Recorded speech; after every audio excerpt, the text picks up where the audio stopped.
ಪೂರ್ವ ಬಾಲ್ಯಾವಸ್ಥೆಯಲ್ಲಿ ಕಲಿಕೆ, ಭಾಷೆಯ ಕಲಿಕೆ ಮಗುವಿನ ಆ ಹಂತದಲ್ಲಿ ಮಗುವಿಗೆ ಯಾವ ತರ ಪೂರ್ವ ಬಾಲ್ಯಾವಸ್ಥೆಯಲ್ಲಿ ಭಾಷಾ ಕಲಿಕೆ ಉಂಟಾಗುತ್ತದೆ ಎನ್ನುವುದನ್ನ ಈ ಒಂದು ಸಂದರ್ಭದಲ್ಲಿ ನಾವು ತಿಳ್ಕೊಳ್ಳೋಣ. ಈ ಒಂದು ಮಗುವಿನ ಪೂರ್ವ ಬಾಲ್ಯಾವಸ್ಥೆಯಲ್ಲಿ ಭಾಷಾ ಬಳಕೆ ಮತ್ತು ಭಾಷಾ ಕಲಿಕೆ ಯಾವ ತರ ಆಗುತ್ತಾ ಅನ್ನೋದ್ರ ಬಗ್ಗೆ ಅನೇಕ ಮನೋವಿಜ್ಞಾನಿಗಳು ತಮ್ಮದೇ ಆದಂತಹ ವಿಚಾರಗಳನ್ನ ಸಂಶೋಧನೆಗಳ ಮೂಲಕ, ಪ್ರಾಯೋಗಿಕ ವಿಧಾನಗಳ ಮೂಲಕ ಪ್ರಸ್ತುತಿಪಡಿಸಿದ್ದಾರೆ. ಈಗ ನಾವು ಸೈಕಾಲಜಿಯಲ್ಲಿ, ಮನಃಶಾಸ್ತ್ರದಲ್ಲಿ ಅಧ್ಯಯನ ಮಾಡ್ತೀವಿ. ಇಡೀ ಮಾನವನ ಒಂದು ಜೀವನ ವ್ಯವಸ್ಥೆಯನ್ನು 10 ವಿಭಾಗಗಳಾಗಿ ವಿಂಗಡಣೆ ಮಾಡ್ತಾರೆ. ಯಾರಪ್ಪ ಅಂತಂದ್ರೆ ಅವ್ರ ಹೆಸರು ಎಲಿಜಬೆತ್ ಅಂತ ಹೇಳಿ ಮನೋವಿಜ್ಞಾನದಲ್ಲಿ. ಅದರ ಆಧಾರ ಗ್ರಂಥ ಅಂದ್ರೆ ವಾಮದೇವಪ್ಪ ಅವರ ಒಂದು ಗ್ರಂಥವನ್ನ ನಾವು ಈ ಸಮಯದಲ್ಲಿ ಸ್ಮರಿಸಬೇಕಾಗುತ್ತೆ. ಮನೋವಿಜ್ಞಾನಿಗಳ ಪ್ರಕಾರ ಮಗು ಹುಟ್ಟಿದ ಬಳಿಕ ಬಾಲ್ಯಾವಸ್ಥೆಯಲ್ಲಿ ಹಂತವಾಗಿ ಯಾವ ತರ ಭಾಷೆಯನ್ನು ಕಲಿಕೆ ಉಂಟಾಗುತ್ತೆ ಅನ್ನೋದ್ರ ಬಗ್ಗೆ ಇಂದಿನ ಈ ಒಂದು ಸೆಮಿನಾರ್ ನಲ್ಲಿ ತಮ್ಮ ಮುಂದೆ ಪ್ರಸ್ತುತಿಯನ್ನು ಪಡಿಸ್ತೇನೆ. ಮೊದಲನೇದಾಗಿ ಭಾಷೆ ಕಲಿಕೆ ಉಂಟಾಗಬೇಕಾಗಿತ್ತಂದ್ರೆ ಸಾಕಷ್ಟು ಅಂಶಗಳು ಕಾರಣ ಆಗ್ತಾವ. ಅಂತ ಅಂಶಗಳಲ್ಲಿ ಮೊದಲನೇ ಅಂಶ ಯಾವುದಪ್ಪ ಅಂತಂದ್ರೆ ಮಗು ಅಳುವುದ್ರ ಮೂಲಕ, ಕ್ರೈಮ್ ಮೂಲಕ ಭಾಷೆಯನ್ನ ಕಲಿಯುತ್ತದೆ. ಮಗು ತಾಯಿಯ ಗರ್ಭದಿಂದ ಜನಿಸಿದ ನಂತರ ಫಸ್ಟ್ ಗೆ ಪ್ರಾರಂಭವಾಗುವುದೇ ಅಳುವುದ್ರ ಮೂಲಕ. ಮಗು ಅಳ್ಳೇಬೇಕಂತ ಹೇಳ್ತದೆ ಮನೋವಿಜ್ಞಾನ. ಯಾಕಂದ್ರೆ ಮಗು ಅಳ್ಳಿಲ್ಲ ಅಂದ್ರೂ ಕೂಡ ನೋಡಿ, ಹುಟ್ಟಿದ ತಕ್ಷಣ ತಾಯಿಯಾದವರು ಅಥವಾ ಅಲ್ಲಿ ಯಾರಾದ್ರೂ ವೈದ್ಯ ಅಥವಾ ಪ್ರಸೂತಿ ತಜ್ಞರು ಏನಿರ್ತಾರಲ್ಲ ತಲೆಗೆ ಅಥವಾ ಬೆನ್ನಿಗೆ ಚಪ್ಪರಿಸ್ತಾರೆ ಅಳ್ಳಿ ಅಂತ ಹೇಳಿ. ಅಂತಂದ್ರೆ ಮಗು ಹುಷಾರಿದೆ ಅಂತ ನಾವು ಭಾವಿಸಬೇಕಾಗುತ್ತದೆ. ಹುಟ್ಟಿದ ಬಳಿಕ ಶಿಶು ಉಪಯೋಗಿಸುವಂತ ಮೊದಲ ಸಂಪರ್ಕ ಸಾಧನೆ ಯಾವ್ದ್ರಿ? ಸಂಪರ್ಕ ಸಾಧನೆ ಯಾವ್ದು ಹೇಳಿದ್ನಲ್ಲ, ಅದೇ ಅಳುವುದು. ಮತ್ತು ಗುರುಗುಟ್ಟು ಅಂತ ಶಬ್ದ ಮಾಡುತ್ತೆ. ಕೆಲವು ಮಕ್ಕಳು ಅಳದವ್ರಿ, ಮಕ್ಕಳ ಅಲ್ಲೇ ಏನ್ ಮಾಡ್ತಿರ್ತಾವ ಅಂದ್ರೆ ಹಿಂಗ್ ಮಾಡ್ತಿರ್ತಾವ, ಕಣ್ಗ ಹಿಂಗೆ ಹೆಂಗ್ ಕಣ್ಣ ತೆರೆದವೇ ಮುಂಚೆ ಒಂದು ಗೊತ್ತಾಗಲ್ಲ, ಈ ತರ ಮಾಡ್ತಿರ್ತಾವ ನೋಡ್ರಿ. ಅಬ್ಸರ್ವ್ ಮಾಡಿದ್ರಿ ಇಲ್ಲಿ ನೀವು? ಗುರುಗುಟ್ಟುದು ಅಂತ ಕರಿತೀವಿ. ಗುರುಗುಟ್ಟುದು ಅಥವಾ ಕೆಲವು ಮಕ್ಕಳು ಅಳಲ್ಲ, ಅಳಬೇಕು ಇಲ್ಲ ಅಂದ್ರೆ ಗುರುಗುಟ್ಟಬೇಕು ಅಂತ ಮನೋವಿಜ್ಞಾನಿಗಳು ಹೇಳ್ತಾರ. ಅಳವಿಗೂ ಗುರುಗುಟ್ಟುಕ್ಕೂ ಶಬ್ದಗಳಿಗೆ ಅರ್ಥ ಕಲ್ಪಿಸಬೇಕಾಗಿತ್ತಂದ್ರ ಬಹಳಷ್ಟು ಅಸಾಧ್ಯ. ಅವೆರಡು ಅಳುವುದಕ್ಕೂ ಮತ್ತು ಆ ಮಗು ಏನು ಗುರುಗುಟ್ಟುತ್ತಾ ಇದೆಯಲ್ಲ ಅದಕ್ಕೆ ಅಸಾಧ್ಯ ಆಗ್ತದೆ. ಈ ಹಸುಳೆಯೊಡನೆ ನಿಕಟವಾದಂತ ಸಂಪರ್ಕ ಇರುವಂತ 3 ಅಥವಾ 4 ವಾರಗಳ ಹೊತ್ತಿಗೆ ಅವು ಏನಾಗುತ್ತಪ್ಪ ಅಂತಂದ್ರ ಸ್ವಲ್ಪ ಅರ್ಥ ಆಗುತ್ತೆ. ಅಂದ್ರೆ ಮಗು ಅಳಕತ್ತಂದ್ರೆ ಯಾಕೆ ಅಳಕತೈತಿ, ಅದು ಅಳಕತೈತಿ ಅಂತ ಕಾರಣ ಇರ್ತೈತಿ. ಗುರುಗುಟ್ಟಂದ್ರೂ ಕಾರಣ ಇರ್ತೈತಿ, ಅಳಬೇಕಾಗಿತ್ತಂದ್ರೂ ಮಗು ಕಾರಣ ಇರ್ತೈತಿ. ಆದ್ರೆ ಆ ಮಗು ಯಾಕೆ ಅಳಕತೈತಿ, ಆ ಮಗುವಿಗೆ ಏನ್ ಅವಶ್ಯಕತೆ ಐತಿ ಅನ್ನೋದ್ರ ಬಗ್ಗೆ ನಾವು ಸ್ಟಾರ್ಟಿಂಗ್ ಅರ್ಥ ಆಗಲ್ಲ. ಹೋಗ್ತಾ ಒಂದು 3 ವಾರ ಆಗತ್ತ ಸ್ವಲ್ಪ ಅಳಕತೈತಿ ಅಂದ್ರೆ ಮಗು ಹೊಟ್ಟೆ ಹಸ್ತೈತಿ ಅಂತೇಳಿ ನಾವು ಒಂದು ಸಂಕೇತಗಳ ಮೂಲಕ, ಮಗುವಿನ ಅಳುವಿನ ಭಾಷೆಯ ಮೂಲಕ, ಮಗುವಿನ ದುರ್ಗುಟ್ಟುವ ಭಾಷೆಯ ಮೂಲಕ, ಇದ್ರ ಮೂಲಕ ನಮಗೆ 3-4 ವಾರಗಳ ಹೊತ್ತಿಗೆ ಅಲ್ಲಿ ಆ ಮಗುವಿನ ಸುತ್ತಮುತ್ತ ಇರ್ತಾರಲ್ಲ 3-4 ಜನ, ತಾಯಿ ಆಗಿರ್ಬೋದು, ಆ ಅಜ್ಜಿ ಆಗಿರ್ಬೋದು, ಅವರಿಗೆ ಆ ಮಗುವಿನ ಸಂಕೇತ ಭಾಷೆಗಳೇನಿದ್ದಾವಲ್ಲ ಅವು ಅರ್ಥ ಆಗುವಂತ ಪ್ರಯತ್ನ ಆಗ್ತದ. ಎಲ್ಲ ಮಕ್ಕಳು ಸೇಮ್ ಒಂದೇ ತರ ವಿಷಯವನ್ನು ಅಳುವ ಮೂಲಕ ಪ್ರಸ್ತುತಪಡಿಸುದಿಲ್ಲ. ಮಗುವಿಗೆ ಹೊಟ್ಟೆ ಹಸ್ತಂತ ಅಳ್ತಾವ, ಒಂದು ಹೊಟ್ಟೆ ತುಂಬ ಅಳ್ತಾವ, ಅದಕ್ಕೆ ಕಷ್ಟ ಆಗುತ್ತೆ. ಮಗು ಯಾಕೆ ಅಳಕತ್ತದ ಗುರುತಿಸೋಕೆ, ಇವು ಎರಡು ಅರ್ಥ ಮಾಡ್ಕೊಳ್ಳೋಕೆ ಬಹಳ ಕಷ್ಟ ಆಗುತ್ತೆ. ಮತ್ತು ಮಗು ತಾಯಿಯ ಹಾಲು ಕುಡಿದ್ಮೇಲೆ ಕೆಲವೊಂದು ಜಾಸ್ತಿ ಕುಡಿದಿರ್ತಾವ, ದಕ್ಷಿಣಕ್ ಆಗದಿಲ್ರಿ, ದಕ್ಷಿಣವಾದ ಕತ್ತಿರ್ತಾವ, ಕೆಲವೊಂದು ಗಂಟದಾಗ ನೋಡಿ ಕೆಲವೊಂದು ನಾಯಿ ಶಬ್ದ ಮಾಡಾಕಿದ್ರೆ ಏನೋ ಒಂದು ಆಕ್ಟಿವಿಟಿ ನಡೆದ ಮಗುವಿನಲ್ಲಿ ಕೂಡ ಈ ದುರ್ಗುಟ್ಟ ಈ ತರ ಒಂದು ಆಗತ್ತೈತಪ್ಪ ಅಂತಂದ್ರೆ ಮಗು ಈಗಾಗಲೇ ಸುಖಾನುಭವದಲ್ಲಿ ಐತಿ ಅಂತ. ಸುಖಾನುಭವ ಅಂದ್ರೆ ಒಳ್ಳೆ ವಿಶ್ರಾಂತಿ ಸ್ಥಿತಿಯಲ್ಲಿ ಐತಿ, ಅದಕ್ಕೂ ನಿದ್ದೆಯನ್ನು ಚೆನ್ನಾಗಿ ಆಗೈತಿ ಮತ್ತು ಏನಂದ್ರೆ ಹೊಟ್ಟೆನೂ ಕೂಡ ತುಂಬೈತಿ. ಆ ಹಂತದಲ್ಲಿ ಮಗು ವಿಶ್ರಾಂತ ಸ್ಥಿತಿಯಲ್ಲಿ, ಸುಖಾನುಭವ ಸ್ಥಿತಿಯಲ್ಲಿ ಮಗು ಇರ್ತೈತಿ. ಹಸುಳೆ ಏನೈತಲ್ಲ, ಹಸುಳೆ ಅಂತ ಯಾಕೆ ಕರಿತೀವಿ ಇಲ್ಲಿ ಮಗು ಅಂತ ಅನ್ನೋದಿಲ್ಲ. ಈ ಟೈಮ್ನಲ್ಲಿ ಇನ್ನೂ ಅದು 3 ವಾರ 4 ವಾರ ಐತಿ, 3-4 ವಾರ ಇದೆ. ತನ್ನ ಅನುಭವಗಳನ್ನ ಈಗ ಸ್ಟಾರ್ಟಿಂಗ್ ಒಳಗೆ ಸ್ಟಾರ್ಟ್ ಮಾಡಿದ್ದು, ಭೂಮಿಗೆ ಬಿದ್ದಂತ ಮಗು ಎಲ್ಲರೂ ಅಬ್ಸರ್ವ್ ಮಾಡಕತ್ತಿರೋದು. ನಂಗೆಲ್ಲ ಅದು ಭೂಮಿ ಬಿದ್ದೈತಿ ಮಗು, ಎಲ್ಲರೂ ನಾವು ಅಳಕತ್ರ ಹಿಂಗ್ ನೋಡ್ತಿರ್ತಾರಲ್ಲ, ನನ್ನೇ ನೋಡಕತ್ತಾರ ಅಂತ ಅದಕ್ಕೆ ಅರ್ಥ ಆಗತ್ತ. ಅದು ಇನ್ನೊಂದ್ ಸ್ವಲ್ಪ ಪ್ರಬಲ ಮಾಡತ್ತ, ತನ್ನ ಕಡೆ ಎಲ್ಲರೂ ಲಕ್ಷ್ಯ ತನ್ನ ಕಡೆ ಬರ್ಲಿ ಅನ್ನೋ ದೃಷ್ಟಿಯಿಂದ ಮಗು ಇನ್ನೊಂದ್ ಸ್ವಲ್ಪ ಹೆಚ್ಚಿಗೆ ಮಾಡುತ್ತೆ. ತಿಂಗಳ ಕೊನೆಯ ಹಂತಕ್ಕೆ ಅಂದ್ರೆ 4ನೇ ವಾರದಲ್ಲಿ ಸ್ವಲ್ಪ ಜಾಸ್ತಿ ಮಾಡುತ್ತೆ. ಮತ್ತೇನ್ ಮಾಡತ್ತಪ್ಪ ಅಂದ್ರೆ 3ನೇ ತಿಂಗಳದಾಗ ನೋಡ್ರಿ ಏನಾದ್ರ ವಸ್ತುಗಳು ಕೊಟ್ರಿ ಕೈಯಾಗ ನಾವು ಬಸ್ಕೊಂಡ್ರೆ ಆಯ್ತು ಬಿತ್ ಕೇಳತ್ತಿರ್ತದ್ರಿ, ಯಾವಾಗನೇ ಸಾಕಾಗ್ತ ಅನ್ಸ್ತದೆ. ಏನೊಂದು ಚಾಕ್ಲೇಟ್ ಕೊಡ್ರಿ, ಆಟ ಆಡೋ ಸಾಮಾನು ಕೊಡ್ರಿ, ಇನ್ನೊಂದು ಗ್ಯಾರೆ ಮಗು ಬಂದ್ ಕೇಳಿದ್ರೆ ನಾನು ಕೊಡೋದು ಕಸ್ಕೊತ ಅಂದ್ರೆ ಅಡ್ಡಾಡ್ತಾವ. ಮಗು ನೋಡ್ಬೇಕು ಚೀರಾಡ್ತಿರ್ತಾವ, ಕಿವಿತು ಆ ತರ ಚೀರಾಡ್ತಿರ್ತಾವ ಮಗು. ಆ ತರ ಆಗುತ್ತಿದ್ದು ಯಾವಾಗ ಅಂದ್ರ 3ನೇ ತಿಂಗಳಲ್ಲಿ ಅತ್ಯಂತ ಪ್ರಬಲವಾಗಿರ್ತದ ಮಗುವಿನ ಅಳು. ಯಾಕಂದ್ರೆ ಅವು ಇಡೀ ಭೂಮಿ ಮೇಲೆ ಇರುವಂತ ಪ್ರತಿಯೊಂದು ವಸ್ತುಗಳೇನಿದ್ವಲ್ಲ ನನಗಾಗಿ ಅದಾವ ಅಂತ ತಿಳ್ಕೊಳ್ತಿರ್ತಾವ. ಮನೋವಿಜ್ಞಾನದ ಪ್ರಕಾರ ಏನಾಗ್ತದೆ, ಭೂಮಿಯಾಗಿರೋ ಪ್ರತಿಯೊಂದು ವಸ್ತು ನನ್ನ ಸಲುವಾಗಿದವ, ನನಗೆ ಬೇಕು ಅಂತ ಅಹಂಭಾವ ಇರ್ತೈತಿ. ಸಿಗ್ಮಂಡ್ ಫ್ರಾಯ್ಡ್ ಅವರ ಆ ಸಿದ್ಧಾಂತದಲ್ಲಿ 3 ಹಂತಗಳನ್ನ ಹೇಳ್ಯಾರ ಸಿಗ್ಮಂಡ್ ಫ್ರಾಯ್ಡ್ ಅವರು. ಇದು ಈಗೋ, ಸೂಪರ್ ಈಗೋ ಅಂತ. ಇಲ್ಲಿ ಮಗುಗೆ ಈಗೋ ಸ್ಥಿತಿ ಒಳಗಿರ್ತೈತಿ. ಮಗು ನನಗೆ ಇರೋದೇ ಎಲ್ಲ ನನಗೋಸ್ಕರ, ಈ ಭೂಮಿ ಮೇಲೆ ಇರುವಂತ ಪ್ರತಿಯೊಂದು ವಸ್ತುಗಳೇನಿದಾವಲ್ಲ ನನಗೋಸ್ಕರನೇ ಇದೆ ಅಂತ ಮಗು ಭಾವಿಸ್ತೈತಿ. ಇತರರ ಗಮನ ಸೆಳೆಯಲಿಕ್ಕೆ ಏನ್ ಮಾಡುತ್ತ, ಪ್ರಬಲವಾದಂತ ಅಸ್ತ್ರ ಯಾವ್ದು ಅಂತಂದ್ರೆ ಅದು ಅಳುವುದು. ಅತ್ಯಂತ ಪ್ರಬಲವಾದ ಅಳು ಯಾವ ತಿಂಗಳಲ್ಲಿ ಇರುತ್ತೆ ಮಗುಗೆ? 3ನೇ ತಿಂಗಳು. 3ನೇ ತಿಂಗಳು. ಅದು ಭಾಷೆ ಮೂಲಕ, ಅದನ್ನು ಕೂಡ ಅಳುವುದು ಕೂಡ ಭಾಷೆ. ಇಲ್ಲಿ ಭಾಷೆ ಪ್ರಬಲವಾಗಿರುತ್ತೆ. ಯಾವ ಭಾಷೆ? ಅಳುವ ಭಾಷೆ. ಮುಂದೆ ಏನಾಗುತ್ತ, 4ನೇ ತಿಂಗಳಾಗ ನೋಡ್ರಿ, ದೊಡ್ಡವರು ತನ್ನೊಡನೆ ಆಡಾಕತ್ತಿದ್ದು ನಿಲ್ಲಿಸ್ತಪ್ಪ ಅಂತಂದ್ರ ತನ್ನ ಅಸಮಾಧಾನವನ್ನು ಹೊರಹಾಕ್ಲಿಕ್ಕೆ ಮಾತಾಡ್ತೈತಿ. ದೊಡ್ಡವ್ರು ಏನ್ ಮಾಡ್ಬೇಕಪ್ಪ ಅಂತಂದ್ರ ತನ್ನ ಜೊತೆ ಆಟ ಆಡ್ಬೇಕ್ರಿ. ಮಗು ಒಂದೇ ಇತ್ತಂದ್ರೆ ಸಹಿಸಲ್ಲ. ನೋಡ್ರಿ, ಒಬ್ರು ತಾಯಿ ಬಿಟ್ಟು ಎಲ್ಲರೂ ಹೋದ್ರೆ ಹಿಂದ ಹಂಗೆ ಬೆನ್ನ ಹತ್ತಿ ಬಿಡ್ತಾವ. ಎಲ್ಲೇನು ಬಿಟ್ಟವ್ರ ಸ್ವಲ್ಪ ಹಿಂಗ್ ಕಂಡ್ರ ಹಿಂಗ್ ದೂರ ಆದ್ರೆ ಸಾಕು ಒಳಗೆ ಚಲೋ ಮಾಡಿಬಿಡ್ತಾರೆ. ಬ್ಯಾರೆದವ್ರು ನಾವ್ ಎತ್ಕೊಂತೀವಿ. ಅವ್ರ ಸಾಧನೆ ಹೋದಾರ ಅವ್ರ ಆಯಿ ಮುಟ್ಟಿ ಎತ್ಕೊಳಕ್ ಪ್ರಯತ್ನ ಮಾಡಿದ್ರು, ಅವು ಏನ್ ಮಾಡಿದ್ರು ತಪ್ಪಾಗಲ್ಲ. ನಮ್ಮ ಅವನೇ ಬೇಕಂತವು ಅಷ್ಟು ಒಳ್ಳೆ ಪ್ರಬಲ ಮಾಡ್ತಾವ. ಯಾವಾಗಂದ್ರ ಇದು 4ನೇ ತಿಂಗಳದಾಗ ತನ್ನ ಅಸಮಾಧಾನವನ್ನ ವ್ಯಕ್ತಪಡಿಸ್ತಾವ. ಮನೆಯಲ್ಲಿ ಏನಾಗುತ್ತಂದ್ರೆ 5ನೇ ತಿಂಗಳಲ್ಲಿ ತಾನಿರುವಂತ ರೂಮ್ನ್ಯಾಗ, ಕೊಠಡಿಗೆ ಯಾರು ಬಂದ್ರಪ್ಪ ಅಂದ್ರೆ ತನ್ನ ಕಡೆ ಗಮನ ಹರಿಸಲಿಲ್ಲಪ್ಪ ಅಂತಂದ್ರ ಅದು ಜೋರಾಗಿ ತಿರ್ಸ್ತೈತಿ. ಏನ್ ಮಾಡ್ತಂತಂದ್ರೆ ಈ ಮಗು ರೂಮ್ನ್ಯಾಗ ಕುಂತೈತಿ, ಹೊರಲಿಂದ ಯಾರೋ ಒಬ್ರು ಬಂದು ನೋಡ್ಕೆ ಅಂದ್ರೆ ಮತ್ತೆ ಒಳಗೆ ಸ್ಟಾರ್ಟ್ ಮಾಡ್ತೀರಿ. ಅದು ಒಬ್ರು ಎತ್ಕೋಬೇಕು, ಇಲ್ಲ ಅಂತಂದ್ರೆ ಏನ್ ಮಾಡ್ಬೇಕು, ಅವ್ರ ರೂಮ್ನೇ ಬರಬಾರ್ದು. ಅದು ನೋಡಿದ್ರೆ ನಾನು ನೋಡಿ ಹಂಗೆ ಹೊಂಟಲ್ಲ ಇವ ನೋಡಿ ಹಂಗೆ ಹೊಂಟಲ್ಲ, ಮತ್ತೆ ಅದು ಒಳಗೆ ಸ್ಟಾರ್ಟ್ ಮಾಡಿಬಿಟ್ಟೈತಿ. ತನ್ನ ಗಮನ ಹರಿಸಲಿಲ್ಲ ಅಂತಂದ್ರೆ ಇನ್ನೂ ಮಗು ಜೋರಾಗಿ ಅಳತೈತಿ ಅಂತ ಹೇಳಿ MC ಕಾರ್ಟಿ ಅನ್ನುವಂತ ಮನೋವಿಜ್ಞಾನ ಇದನ್ನು ಪ್ರಯೋಗದ ಮೂಲಕ ಪ್ರಸ್ತುತಿ ಪಡಿಸ್ತಾರೆ. ಯಾವಾಗಂದ್ರೆ 1966 ಅಳುವೆ ಮಗುವಿನ ಭಾಷೆಯ ಬೆಳವಣಿಗೆಯ ಮೊದಲ ಹೆಜ್ಜೆ ಆಗೈತೆ ಅಂತ ಹೇಳ್ತಾರೆ. ಅಳು ಐತಲ್ಲ ಮಗುವಿನ ಭಾಷೆಯ ಮೊದಲ ಹೆಜ್ಜೆ. ನಾವು ಯಾವ್ದಾದ್ರು ಒಂದು ಕೆಲಸ ಮಾಡ್ಬೇಕಾಗಿತ್ತಂದ್ರೆ ಮೊದಲ ಹೆಜ್ಜೆ ಇಡಬೇಕಾಗಿತ್ತಂತಂದ್ರ ನಾವ್ ಏನ್ ಮಾಡ್ತೀವಪ್ಪ ಅಂದ್ರೆ ಒಂದು ಕೆಲಸ ಮಾಡಬೇಕು, ಮೊದಲ ಹೆಜ್ಜೆಯಿಂದಾನೇ ಪ್ರಾರಂಭ ಆಗುತ್ತೆ. ಹಂಗೆ ಭಾಷೆ ಅನ್ನೋದು ಮಗುವಿಗೆ ಆಗ್ಬೇಕಾಗಿತ್ತಂದ್ರ ಮೊದಲ ಹೆಜ್ಜೆ ಯಾವ್ದ್ರಿ? ಯಾವ್ದು?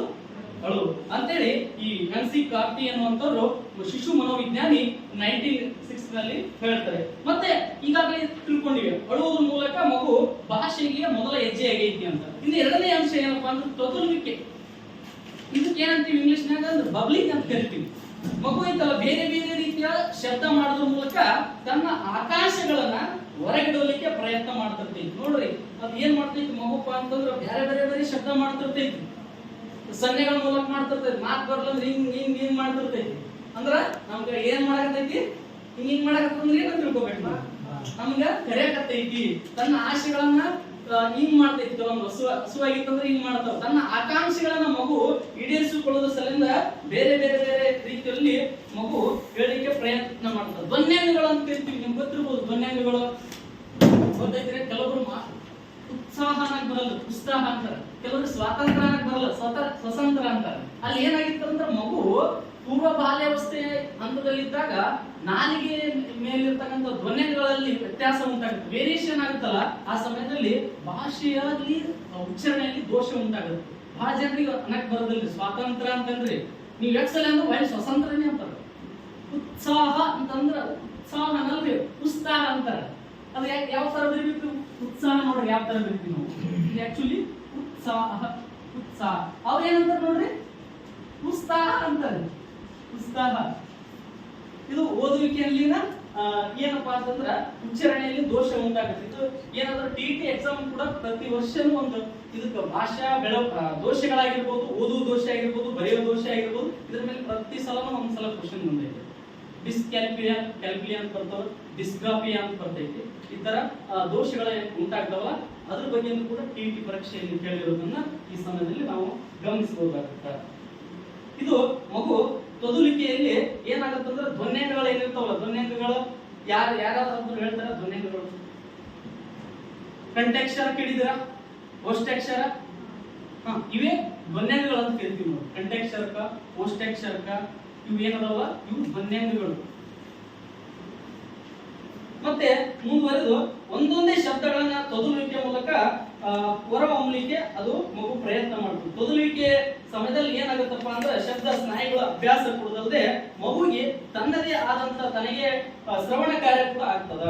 ಮುಂದೆ ಏನಾಗುತ್ತೆ ಅಂದ್ರೆ ಮಗು ತೊದಲಿಕ್ಕೆ ಪ್ರಯತ್ನ ಮಾಡ್ತು. ಒಂದೊಂದು ಮೊದಲು ಅಳ್ತಿತ್ತು, ಇಲ್ಲಿ ಒಂದೊಂದು ಶಬ್ದ ಯಾರಾದ್ರೂ ಮಾತಾಡೋದು ನೋಡಿಕೆ ಅವ್ರು ಅಬ್ಸರ್ವ್ ಮಾಡ್ತಾ ಇತ್ತು, ಅದನ್ನ ಗಮನ ಕೇಂದ್ರೀಕರಿಸ್ತೈತಿ, ಅವ್ರನ್ನ ಅನುಕರಣೆ ಮಾಡ್ತದೆ. ಒಂದು ಶಬ್ದ ಪ್ರಯತ್ನ ಮಾಡುತ್ತೆ, ಒಂದು ಶಬ್ದ ಮಾತಾಡ್ಲಿಕ್ಕೆ ತ ಕ ಹ ಈ ಒಂದೊಂದು ಶಬ್ದ ಮಾತಾಡ್ಲಿಕ್ಕೆ ಪ್ರಯತ್ನ ಮಾಡುತ್ತೆ. ಪೂರ್ತಿಯಾಗಿ ಎಲ್ಲ ಅಕ್ಷರ ಅನ್ನಲ್ಲ, ಅಮ್ಮ ಅನ್ನಲ್ಲ, ಅಪ್ಪ ಅನ್ನಲ್ಲ, ಒಂದು ಶಬ್ದ ಮಾತಾಡ್ಲಿಕ್ಕೆ ಪ್ರಯತ್ನ ಮಾಡ್ತದ ಧ್ವನ್ಯಗಳ ಮೂಲಕ ಮಗು. ಮುಂದೆ ಏನಾಗುತ್ತೆ ಅಂತಂದ್ರೆ ಮಗು 6ನೇ ತಿಂಗಳ ಕೊನೆಯ ವೇಳೆಗೆ ಏನಾಗುತ್ತೆ ಅಂದ್ರೆ ಸ್ವರಗಳು ವ್ಯಂಜನಗಳ ಜೊತೆ ಇರತಕ್ಕಂತ ಬಹುತೇಕ ಮಕ್ಕಳು ಏನ್ ಮಾಡ್ತಾವ, ಅಪ್ಪ ಅಮ್ಮ ಎನ್ನುವಂತ ಶಬ್ದಗಳನ್ನ ಬಳಕೆ ಮಾಡ್ತಾವ. ಹಾಗಾದ್ರೆ ಸರ್ ಅಪ್ಪ ಅಮ್ಮನೇ ಯಾಕೆ ಬಳಕೆ ಮಾಡ್ತಾವ? ಬೇರೆ ಬಳಕೆ ಮಾಡಬಹುದಲ್ಲ? ಅಪ್ಪ ಅಮ್ಮ ಬಳಕೆ ಮಾಡ್ತಾವ, ಇಲ್ಲಿ ಇದ್ರ ಕೊಟ್ಟ ಪ್ರಕಾರ ಅಜ್ಜ ಅಜ್ಜಿನ ಬಳಕೆ ಮಾಡಬಹುದು, ಅಮ್ಮ ಅಂತ ಬಳಕೆ ಮಾಡಬಹುದು, ಇಲ್ಲ ಅಕ್ಕ ಅಂತ ಬಳಕೆ ಮಾಡಬಹುದು. ಬಹುತೇಕ ಅಪ್ಪ ಅಮ್ಮ ಯಾಕೆ ಬಳಕೆ ಮಾಡ್ತಾವ ಅಂದ್ರೆ ಆ ಮಗುವಿನ ಸಂಪರ್ಕದಲ್ಲಿ ಜಾಸ್ತಿ ಯಾರಿರ್ತಾರ್ರಿ? ಅಪ್ಪ ಅಮ್ಮ ಇರ್ತಾರೆ. ಕೆಲವರು ನನ್ನ ಫ್ರೆಂಡ್ ಇದ್ದಾರೆ ರಾಜೇಶ್ ಅಂತ ಹೇಳಿ, ನಾನು PUC ಹೋದಾಗ ಜೊತೆ ಇರುತ್ತ ಮತ್ತ ಎಲ್ಲರೂ ಏನ್ ಮಾಡ್ತಾರ, ಅವ್ರ ಸೋದರ ಮಾವರು ಅವ್ರ ಅವ್ಗ ಅಕ್ಕ ಅಂತ ಕರಿತಿದ್ರು. ಅವ್ರ ತಾಯಿಗೆ ಅವ್ವ ಅಂತ ಇನ್ನೂ ಕರೆಯಲ್ಲ, ಅಕ್ಕನೇ ಅಂತ ಕರಿತಾನ. ಈಗ ನಮ್ಮ ಅಕ್ಕನ ಮಗನೇ ಅದನ್ರಿ, ಅವ್ ಏನಂತಾನಂದ್ರ ನಮ್ಮ ಅಕ್ಕಗ ಅಕ್ಕ ಅಕ್ಕ ಅಂತ ಕರೀತೀವಿ ನಾವೆಲ್ಲರೂ, ಅವನ ಅಕ್ಕನೇ ಅಂತ ಕರಿತಾನೆ, ಯವ್ವ ಅಂತ ಇನ್ನೂ ಕರೀದಿಲ್ಲ. ಈಗ ಏನಾಗುತ್ತಂದ್ರೆ ಆ ಮಗುವಿನ ಅನುಕರಣೆ ಏನಾಗುತ್ತಲ್ಲ, ಆ ಸಮಯದಲ್ಲಿ ಆ ಭಾಷೆಯ ಬಳಸುವಂತ ಪದಗಳ ಮೇಲೆ ಹಿಡಿತದ ಮೇಲೆ ಹೋಗುತ್ತೆ, ಅಲ್ಲಿ ಅನುಕರಣೆ ಮೂಲಕ ಹೋಗುತ್ತೆ. ಇಲ್ಲಿ ಏನ್ ಮಾಡುತ್ತೆ, 6ನೇ ತಿಂಗಳ ಕೊನೆಯಲ್ಲಿ ಮಗು ಏನಿದೆಯಲ್ಲ, 6ನೇ ತಿಂಗಳ ಕೊನೆಯಲ್ಲಿ ಅಪ್ಪ ಅಮ್ಮ ಎನ್ನುವಂತ 2 ಪದಗಳು ಏನಿದಾವಲ್ಲ, ಅವು ಸ್ವರ ಮತ್ತು ವ್ಯಂಜನಾಕ್ಷರಗಳನ್ನು ಕೂಡಿಸಿ 2 ಶಬ್ದಗಳನ್ನು ತೊದಲು ನುಡಿ ಮೂಲಕ ಹೊರಹೊಮ್ಮಿಸಲಿಕ್ಕೆ ಪ್ರಯತ್ನ ಮಾಡ್ತೀವಿ. ಇದು 2ನೇ ಅಂಶ. ಮೊದಲನೇ ಅಂಶ ಯಾವ್ದ್ರಿ? ಅಳುವುದು. 2ನೇದು ಯಾವ್ದ್ರಿ? ತೊದಲುವಿಕೆ. ಈಗ 3ನೇ ಅಂಶ ಯಾವ್ದಂದ್ರೆ ಗ್ರಹಿಸುವಿಕೆ. ಮಗು ಯಾವ ತರ ಇಲ್ಲಿ ಗ್ರಹಿಸಲಿಕ್ಕೆ ಪ್ರಯತ್ನ ಮಾಡ್ತಂದ್ರ, ಇತರರು ಮಾತನಾಡಿದಂತ ಏನ್ ಶಬ್ದಗಳಿರ್ತಾವಲ್ಲ ಅದನ್ನ ಅರ್ಥ ಮಾಡಿಕೊಳ್ಳಿಕ್ಕೆ ಬಹಳಷ್ಟು ಪ್ರಯತ್ನ ಮಾಡ್ತದೆ.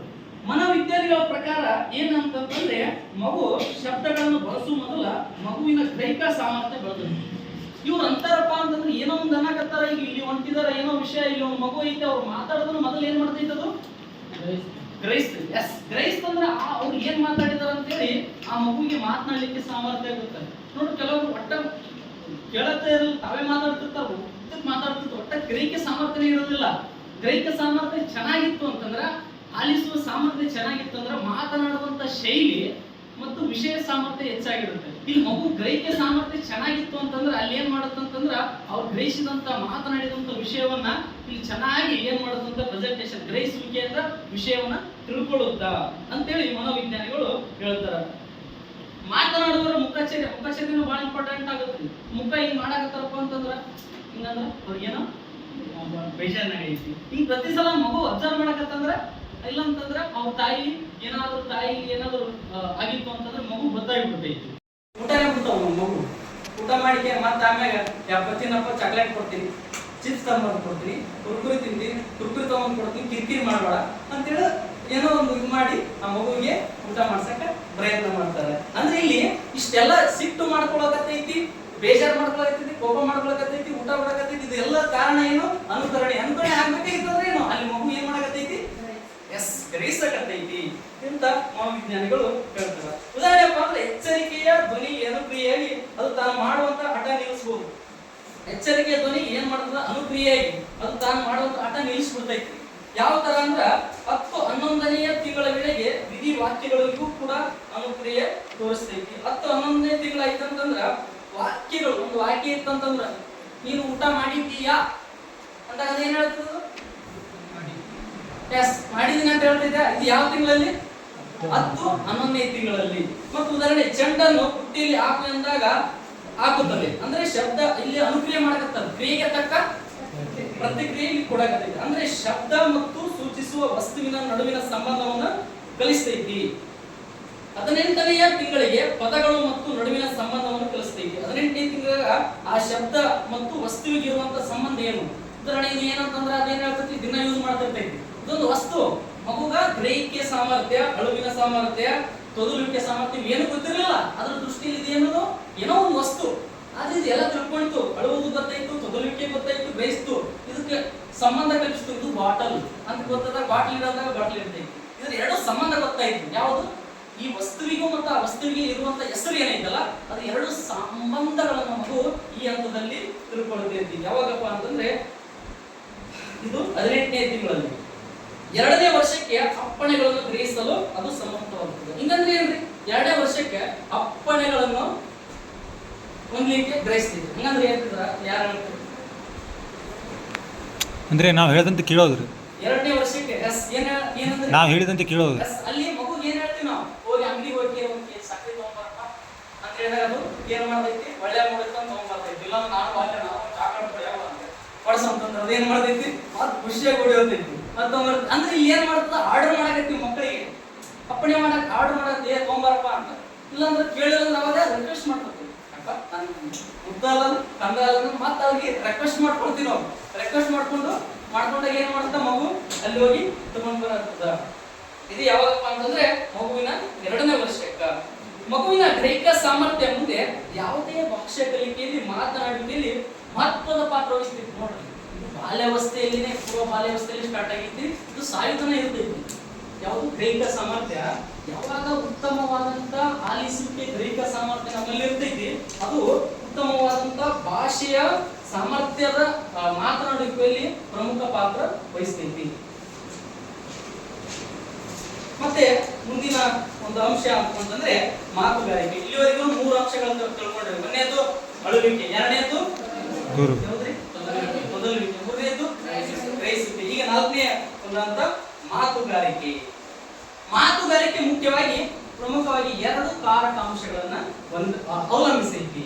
ಇಲ್ಲಿ ಏನ್ ಮಾಡ್ತದ ಮಗು? ಪ್ರಮುಖವಾಗಿ 2 ಅಂಶಗಳ ಆತನ ಮಾತುಗಾರಿಕೆಯ ಮೇಲೆ 2 ಅಂಶಗಳ ಆಧರಿಸಿರ್ತವ್ರಿ. ಅವು ಮೊದಲೇದು ಏನಪ್ಪಾ ಅಂದ್ರೆ ಆತ ಧ್ವನ್ಯಂಗಳ ಏನಿದಾವಲ್ಲ, ನಮ್ಮ ನಾಲಿಗೆಯಲ್ಲಿ ಇರ್ತಕ್ಕಂಥ ಧ್ವನ್ಯಂಗಳ ಮೇಲೆ ಉತ್ತಮವಾದಂತ ಹಿಡಿತ ಸಾಧಿಸಿತ್ತಂದ್ರೆ ಮಗು ಬೇಗ ಮಾತಾಡ್ತಾರೆ. ಕೆಲವರು ತೊದಲ್ತಿರ್ತಾರೆ, ಸ ಎನ್ನುವಂತ ಸ ಪದಗಳನ್ನ ಜಾಸ್ತಿ ಬಳಕೆ ಮಾಡ್ತಿರ್ತಾರೆ, ತೊದಲ್ತಿರ್ತಾರೆ. ಅದು ತೊದಲುವಿಕೆ ಏನಿರ್ತೈತಲ್ಲ, ಅದು ಮುಂದೆ ಮಗು ಫಸ್ಟ್ ತೊದಲುದ ಕಲಿಬೇಕು. ಅದು ಭಾಷೆ ಮೇಲೆ ಗ್ರಹಿಕೆ ಸಾಮರ್ಥ್ಯ ಹೆಚ್ಚಾದಾಗ ತೊದಲುವಿಕೆ ಕಡಿಮೆಯಾಗಿ ಆ ಶಬ್ದಗಳನ್ನ ಸ್ಪಷ್ಟವಾಗಿ ಉಚ್ಚಾರಣೆ ಮಾಡ್ತೈತಿ. ಇಲ್ಲಿ 2 ಅಂಶ. ಮೊದಲೇದು ಏನಪ್ಪಾ ಅಂದ್ರೆ ಧ್ವನಿಗಳ ಮೇಲೆ ಹಿಡಿತ ಸಾಧಿಸಿದ್ನಂದ್ರ, ಆಮೇಲೆ ಇತರರನ್ನು ಮಾತನಾಡುವಂತ ವಿಷಯವನ್ನ ಗ್ರಹಿಸಿ ಆಲಿಸುವಿಕೆ ಅಂತ ಮಾತನಾಡೋದು ಕಲ್ತ್ರಂದ್ರ ಉತ್ತಮ ಮಾತುಗಾರಿಕೆ ಮಗುವಿನಲ್ಲಿ ಉಂಟಾಗ್ತೈತಿ. ಮಾತುಗಾರಿಕೆಯನ್ನ ಇದರಿಂದ ವೃದ್ಧಿಸಿಕೊಳ್ಳಲಿಕ್ಕೆ ಸಾಧ್ಯ ಆಗ್ತದ. 12ರಿಂದ 18 ತಿಂಗಳ ಅವಧಿಯಲ್ಲಿ ಹಸುಳೆಯಾಡುವ ಅಸ್ಪಷ್ಟ ನುಡಿಗಳನ್ನು ಗ್ರಹಿಸೋದು ಬಹಳ ಕಷ್ಟ ಆಗುತ್ತೆ. ನೋಡ್ರಿ, ಅದು ಏನ್ ಮಾತಾಡ್ತಿರ್ತದ ಗೊತ್ತಾಗಲ್ಲ. ಆ ಶಬ್ದ ಮೊದಲ ಪಾಡಿತ್ತು ಹಾಳಾಗತ್ತಿತ್ತು ಸಣ್ಣದಿಂದ ಏನ್ ಮಾಡ್ತೈತ್ರಿ? ಒಂದು ಹಸುವಾಗೈತೆ ಅಂತ ತಿಳ್ಕೊಬೇಕು, ಇಲ್ಲಂತಂದ್ರೆ ನೀತಿ ಅಂತ ತಿಳ್ಕೊಬೇಕು. ಇಲ್ಲಿ ಏನಾಗೈತಿ? ಇಲ್ಲಿ 18ನೇ ತಿಂಗಳ ಏನೈತಲ್ಲ, 12ರಿಂದ 18ನೇ ತಿಂಗಳಾಗ ಅದು ಏನೇನೋ ಮಾತಾಡ್ತಾರೆ. ಅಂಗಡಿ ಇಟ್ಟು ದೊಡ್ಡ ಸಮಸ್ಯೆ ಇದೆ. ಅಂಗಡಿ ಹೋಗಿರ್ತಾರೆ, ರೊಕ್ಕ ತಗೊಂಡು ಅದು ಏನ್ ಕೇಳಕತ್ತ ಗೊತ್ತಾಗುತ್ತಿರಲ್ಲ. ಏನೋ ಒಂದು ಕಟ್ ಕಳಿಸಿರ್ತಾರ, ಅವ್ರ ರೊಕ್ಕ ತಗೊಂಡಿಕೆ ಮನೆಗೆ ಹೋದ್ರೆ ಅವ್ರು ಮನೆಯವ್ರ ಬಂದು ಬೈದ್ ಮತ್ತೆ ಏನ್ರಿ ನೀವು ರೊಕ್ಕ ಕೊಟ್ಟು ಕಳಿಸಿ ಇದು ಕಳ್ಸ ಅಂತ ಹೇಳ್ಕೇರಿ ನೀವು ಏನೇ ಕೊಟ್ರಿ ಅಲ್ಲದಾಗ ಯವ್ವ ನೀವೇ ಬರ್ಬೇಕು, ನಿಮ್ ಮಗನ್ ಕಳಿಸಿ ಅವ್ರು ಏನ್ ಮಾತಾಡಕತ್ತನ ನಮಗ ಗೊತ್ತಿಲ್ಲ ಅಂತ ಹೇಳ್ತಾರೆ. ಹಂಗ ಮಗು ಆಡುವಂತ ಎಲ್ಲಾ ವಾಕ್ಯಗಳು ಏನದಾವಲ್ಲ, ಎಲ್ಲಾ ಮಾತುಗಳು ಅಸ್ಪಷ್ಟವಾಗಿರ್ತಾವ. ಅದನ್ನ ಗ್ರಹಿಸ್ಲಿಕ್ಕೆ, ಅದನ್ನ ಅರ್ಥ ಮಾಡ್ಕೊಳ್ಳಿಕ್ಕೆ ಬಹಳಷ್ಟು ಕಷ್ಟ ಆಗ್ತದ. ಉಚ್ಚಾರಣ ದೋಷಗಳು ಸಾಮಾನ್ಯವಾಗಿ ಈ ಒಂದು ಹಂತದಲ್ಲಿ ಬಹಳಷ್ಟು ಕಂಡುಬರ್ತವೆ. ಅತಿ ಹೆಚ್ಚು ಉಚ್ಚಾರಣ ದೋಷಗಳಿಂದವಲ್ಲ ಈ 12ರಿಂದ 18ನೇ ತಿಂಗಳಿನಲ್ಲಿ ಮಗುವಿನಲ್ಲಿ ಕಂಡುಬರ್ತವೆ. ಮುಂದೆ ಹೋಗ್ತಾ 18 ತಿಂಗಳು ಅಂತಂದ್ರೆ ಎಷ್ಟನೇ ವರ್ಷ ರೀ? ಎಷ್ಟು ವರ್ಷ ಆಗಿರುತ್ತೆ ಮಗುವಿಗೆ? 1.5 ವರ್ಷ. ಅಲ್ಲಿಂದ ಬರ್ಬರ್ತಾ ಉಚ್ಚಾರಣ ದೋಷಗಳು ಕಡಿಮೆ ಆಗ್ತಾ ಬರ್ತಾವ. ಈ ಹಂತದಲ್ಲಿ 12ರಿಂದ ಈ 1ರಿಂದ 1.5 ವರ್ಷದ ಮಗುವಿನಲ್ಲಿ ಜಾಸ್ತಿ ಉಚ್ಚಾರಣ ದೋಷಗಳು ಇರೋದನ್ನ ನಾವು ಗಮನಿಸ್ತೀವಿ. 18ನೇ ತಿಂಗಳವರೆಗೆ ಏನಾಗುತ್ತೆ ಅಂತಂದ್ರೆ ಮಗು ಆ ಪದಗಳನ್ನು ಒಂದೊಂದಾಗಿ ಕಲ್ಕೋತ ಒಟ್ಟಿಗೆ ಗ್ರಹಿಸಲಿಕ್ಕೆ ಸ್ಟಾರ್ಟ್ ಮಾಡ್ತೈತಿ, ಸನ್ನೆಯ ಮೂಲಕ ಮತ್ತು ಮಾತುಗಳ ಮೂಲಕ. ಉದಾಹರಣೆ ನಾನು ಮಾತಾಡಕತ್ತೀನಿ, ಕೇಳಕತ್ತೈತಿ. ಉದಾಹರಣೆ ನಾನು ಹಿಂಗ್ ಮಾಡಕತ್ತೀನಿ ಅಂತಂದ್ರೆ ಅದು ಅವ್ರು ಒಪ್ಪಿಗೆ ಐತಿ ಅಂತೇಳಿ ಮಗು ಗೊತ್ತಾಗತ್ತೆ. ಬೇಡ ಅಂತಂದ್ರೆ ಬೇಡ ಅನ್ನಲ್ಲ, ಹಿಂಗ್ ಮಾಡಿದ್ರೆ ಬೇಡ ಅನ್ನಕತ್ತಾರೆ ಅಂದ್ರೆ ಓಡೋಟಿರ್ತದೆ. ಹಿಂಗ್ ಮಾಡಿದ ಮಗು ಇರುತ್ತೆ. ಅಂದ್ರೆ ಇಲ್ಲಿ ಸನ್ನೆಗಳ ಮೂಲಕನೂ ಕಂಡುಹಿಡಿತೈತಿ, ಭಾಷೆಗಳ ಮೂಲಕನೂ ಗ್ರಹಿಸಕ್ಕೆ ಮಗು ಇಲ್ಲಿ ಪ್ರಯತ್ನ ಮಾಡ್ತೈತಿ ಅಂತ ತಿಳ್ಕೊಳ್ಬಹುದು. ಮಗು ಇಲ್ಲಿ ಏನಾಗುತ್ತೆ ಅಂತಂದ್ರೆ ಅವು ಗೊತ್ತಿರ್ತದೆ. ಅಂದ್ರೆ ನಾಮಪದಗಳು, ನಾಮಪದ ಮಾತಾಡ್ತೀನಿ, ಗುಣವಾಚಕ ಮಾತಾಡ್ತೀನಿ, ಗೊತ್ತಿರಲ್ಲ. ಅದು ಗೊತ್ತಿಲ್ಲಾರ್ದಂಗೆ ಅಲ್ಲಿ ಬಳಕೆ ಮಾಡ್ತಿರ್ತದ. ನಾಮಪದಗಳು ಯಾವ ಹೆಸರು ಬಳಕೆ ಮಾಡ್ತಿರ್ತೈತಿ, ಗುಣವಾಚಕಗಳು ಹೆಂಗೈತಪ್ಪ ಅಂತಂದ್ರೆ ಇವು ಒಳ್ಳೆಯವನ ಅಂದ್ರೆ ಒಳ್ಳೆಯವನ ಅಂತ ಗೊತ್ತಾಗತ್ತ. ಇದು ಕೆಟ್ಟದಂದ್ರೆ ಕೆಟ್ಟದ್ದು, ಇದು ಬಣ್ಣ ಕಪ್ಪು ಐತಂದ್ರೆ ಕಪ್ಪು. ಬಣ್ಣಗಳದ್ದು ಶೈಲಿ ಗೊತ್ತಾಗತ್ತಾ, ಮತ್ತು ನಾಮಪದಗಳು ಗೊತ್ತಾಗತ್ತಾ, ಗುಣವಾಚಕಗಳು ಗೊತ್ತಾಗತ್ತಾ, ಇವೆಲ್ಲ ಮಗು ಗ್ರಹಿಸ್ಲಿಕ್ಕೆ ಈ ಹಂತದಲ್ಲಿ ಪ್ರಾರಂಭ ಮಾಡ್ತೈತಿ ಅಂತ ನಾವು ತಿಳ್ಕೊಳ್ಬಹುದಾಗಿದೆ. ಅಂದ್ರೆ ಈಗಾಗಲೇ ಕೆಲವೊಂದು ವಿಷಯಗಳು ಗೊತ್ತಿರ್ತಾವ, ಅದನ್ನ ಹೆಚ್ಚಿಗೆ ತಿಳ್ಕೊಳ್ತೈತಿ. ಯಾವ ತರಪ್ಪ ಅಂತಂದ್ರೆ, ಈಗ ಆನೆ ಅಂತ ಕರಿತೀವಿ. ಆನೆ ಅಂತಂದ್ರೆ ಇನ್ನೊಂದು ಸಮನಾರ್ಥಕ ಪದ ಏನ್ರಿ? ಸಮನಾರ್ಥಕ ಪದ ಏನಂತೀವಿ ಆನೆಗಿನ? ಕಲಿ ಅಂತ ಕರಿತೀವಿ, ಕರಿ ಅಂತ ಕರಿತೀವಿ, ಗಜ ಅಂತ ಕರಿತೀವಿ. ಯಾವ್ದೋ ಒಂದು ಸಿನಿಮಾ ನೋಡಿತ್ತು, ಗಜ ಅನ್ನೋ ಸಿನಿಮಾ ನೋಡಿತ್ತು. ಗಜ ಅಂದ್ರೆ ದರ್ಶನ ಬರ್ತಾನೆ, ಅಲ್ಲಿ ಇಂದ ಏನ್ ಬರ್ತೈತ್ರಿ? ಹಾನಿ ಬರ್ತೈತಿ. ಗಜ ಅಂದ್ರೆ ಇಲ್ಲಿ ಹಾನಿ ಚಿತ್ರ ಕೊಡೋಣ, ಈಗ ಹಾನಿನ ಅಂತಾರೆ, ಈಗ ಗಜನ ಅಂತಾರ. ಅಂದ್ರೆ ಹೊಸ ಹೊಸ ವಿಷಯಗಳನ್ನ ಕಲಿತಾ ಹೋಗುತ್ತ, ಒಂದೊಂದಕ್ಕಿರುವಂತ ಅರ್ಥಗಳನ್ನ ತಿಳ್ಕೊಳ್ತಾ. ಮತ್ ನಾವು ಏನ್ ಮಾಡ್ತೀವಪ್ಪ ಅಂದ್ರ, ನಾವು ಮೊನ್ನೆ ಇತ್ತೀಚೆಗೆ ಅನುಬೋಧನೆ ಹಂತದಲ್ಲಿ ಮೊದಲನೇ ಕೌಶಲ್ಯವನ್ನು ಕಲ್ತ್ಕೊಂಡಿವ್ರಿ. ಮೊದಲನೇದು ಯಾವ್ದ್ರಿ? ಪಾಠ ಪರಿಚಯಿಸುವ ಕೌಶಲ್ಯದಲ್ಲಿ ಘಟಕಾಂಶಗಳಿಂದ ಕಾಂಪೋನೆಂಟ್ಸ್, ಅದರಲ್ಲಿ ಪೂರ್ವ ಜ್ಞಾನವನ್ನು ಪರಿಚಯಿಸುವುದರ ಮೂಲಕ ಪೂರ್ವ ಜ್ಞಾನವನ್ನು ತಿಳ್ಕೊಂಡು ಪಾಠ ಪರಿಚಯಿಸಬೇಕು. ಅಂದ್ರೆ ಮಗುವಿನಲ್ಲಿ ಈಗಾಗಲೇ ಯಾವ ಒಂದು ವಿಷಯವನ್ನು ತಿಳ್ಕೊಂಡದಲ್ಲ, ಅದ್ರ ಮೂಲಕನೇ ನಾವು ಏನ್ ಮಾಡ್ಬೇಕು? ಆ ವಿಷಯವನ್ನು ಪರಿಚಯಿಸಬೇಕಾಗುತ್ತೆ. ಹಂಗ ಇಲ್ಲಿ ಏನಾಗುತ್ತೆ ಅಂದ್ರೆ, ಮಗು ಈಗಾಗಲೇ ವಿಷಯ ಅರ್ಥ ಗೊತ್ತೈತಿ, ಅದಕ್ಕೆ ಹೆಚ್ಚಿನ ವಿಷಯವನ್ನು ಸೇರಿಸ್ಕೊಳ್ತಾ ಹೋಗ್ತದ. ಉದಾಹರಣೆ ಕೊಡೋದಾದ್ರೆ, ಈಗಾಗಲೇ ನಾವು ಪ್ರಾಥಮಿಕ ಹಂತದಲ್ಲಿ ಏನು ತಿಳ್ಕೊಂಡಿರ್ತೀವಪ್ಪ ಅಂತಂದ್ರ, ಮೊದಲೇ ಸೆಮಿಸ್ಟರ್ ಅಲ್ಲಿ ಖಂಡಗಳ ಬಗ್ಗೆ ಅಧ್ಯಯನ ಮಾಡ ಒಂದು 3 ಅಥವಾ 4 ಖಂಡಗಳು ತಿಳ್ಕೊಂಡಿರ್ತೀವಿ ಮೊದಲೇ ಸೆಮಿಸ್ಟರ್ ಅಲ್ಲಿ. ನೆಕ್ಸ್ಟ್ 2ನೇ ಸೆಮಿಸ್ಟರ್ ಅಲ್ಲಿ ಏನ್ ಮಾಡ್ತೀವಿ?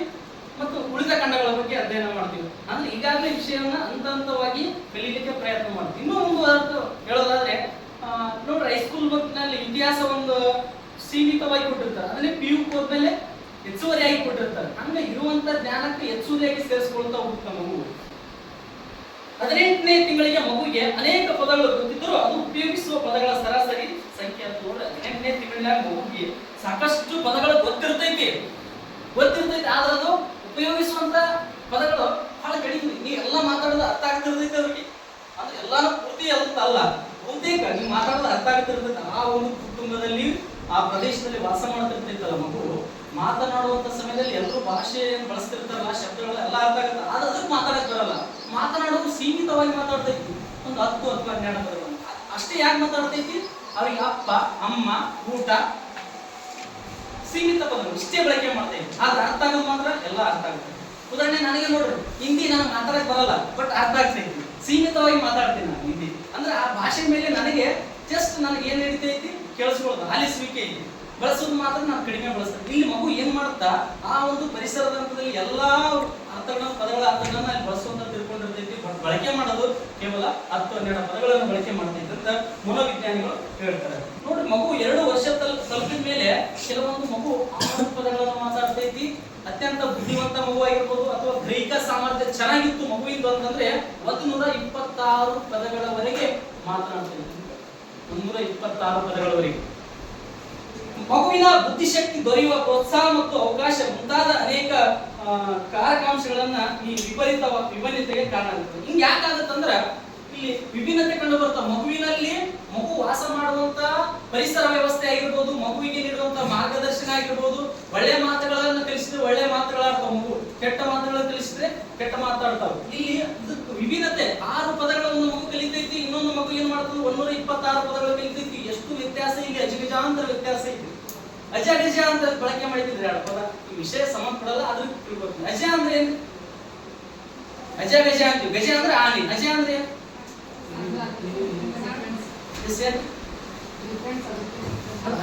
ಅರ್ಥ. ಇದು ಕ್ವಶನ್ ಆಗೈತ್ರಿ ಎಕ್ಸಾಮ್ ನಂತರ. ಓಕೆ, ಆ ಮೀನಿಂಗ್ ಹೇಳಿದ್ರೆ ನೀವು ಆ ವ್ಯತ್ಯಾಸ ಕೇಳಾಗತ್ತೀಗ. ಗಜ ಅಂದ್ರೆ ಆನೆ, ಅಜ ಅಂದ್ರೆ ಗಜ ಅಂದ್ರೆ ಆನೆ ಅಂತ ಇತ್ತಲ್ಲ, ಅಜ ಅಂದ್ರೆ ಇನ್ನೊಂದು ಪ್ರಾಣಿ ಹೆಸರು ಹೇಳ್ಬೇಕು ನೀವು. ಇರ್ಬೇಕಾಗ್ತದೆ. ಮೊನ್ನೆ ನಾಗೇಶ್ವರ ಕನ್ನಡ ವ್ಯಾಕರಣ ಅಲ್ಲಿ ಪ್ರಾಸಗಳ ಬಗ್ಗೆ ಹೇಳಕತ್ತ. ವೃತ್ತಮ ಪ್ರಾಸ, ಚೇಕಮ ಪ್ರಾಸ, ಅಯ್ಯ ಪ್ರಾಸ, ಶರವ ಪ್ರಾಸ, ಈ ಪ್ರಾಸಗಳು ಬರ್ತಾವೆ. ಇಲ್ಲಿ ವೃಷಭ ಪ್ರಾಸ ಅಂತ ಬರ್ತದೆ.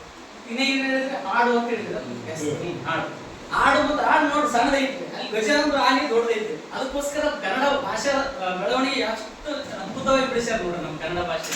ಅಜ ಆನೆಗೂ ಮತ್ತು ಆಡಿಗೆ ಎಷ್ಟು ವ್ಯತ್ಯಾಸ ಐತಿ. ಹಂಗಿಲ್ಲಿ 6 ಪದಗಳು ಮಾತಾಡುತ್ತೆ ಮಗು, ಇನ್ನೊಂದು ಮಗು 126 ಪದಗಳು ಮಾತಾಡುತ್ತೆ. ಇದು ಕಾರಣಗಳು ಹುಡುಕಿ ಹಾಕೋತ ಹೋದ್ರೆ ನಾವು ಬಹಳಷ್ಟು ಒಂದೇ ಮಾತ್ರದಲ್ಲಿ ಹೇಳಿದ್ರೆ ಅಲ್ಲಿ ಇರತಕ್ಕಂಥ ಪರಿಸರ ಹೇಳಿದ್ನಲ್ಲ, ಅಲ್ಲಿಗೆ ಮಗುವಿಗೆ ನೀಡುವಂತ ಮಾರ್ಗದರ್ಶನ, ಅಭಿಪ್ರೇರಣೆ, ಇವು ಮಗು ಹೊಸ ಶಬ್ದಗಳನ್ನು ಕಲಿಯಲಿಕ್ಕೆ ಪ್ರೇರಣೆ ಆಗುತ್ತಾ, ಮತ್ತು ಈಗಾಗಲೇ ಕಲಿತ ಶಬ್ದಗಳಿಗೆ ಹೊಸ ಹೊಸ ಅರ್ಥಗಳನ್ನ ಕಲಿತ್ಕೊಳ್ಳಿಕ್ಕೆ ಸಾಧ್ಯ ಆಗ್ತದ. 3ನೇ ವರ್ಷದಿಂದ ಮೊದಲ 2 ವರ್ಷಗಳಲ್ಲಿ ಮಗುವಿನ ಮಾತುಗಾರಿಕೆ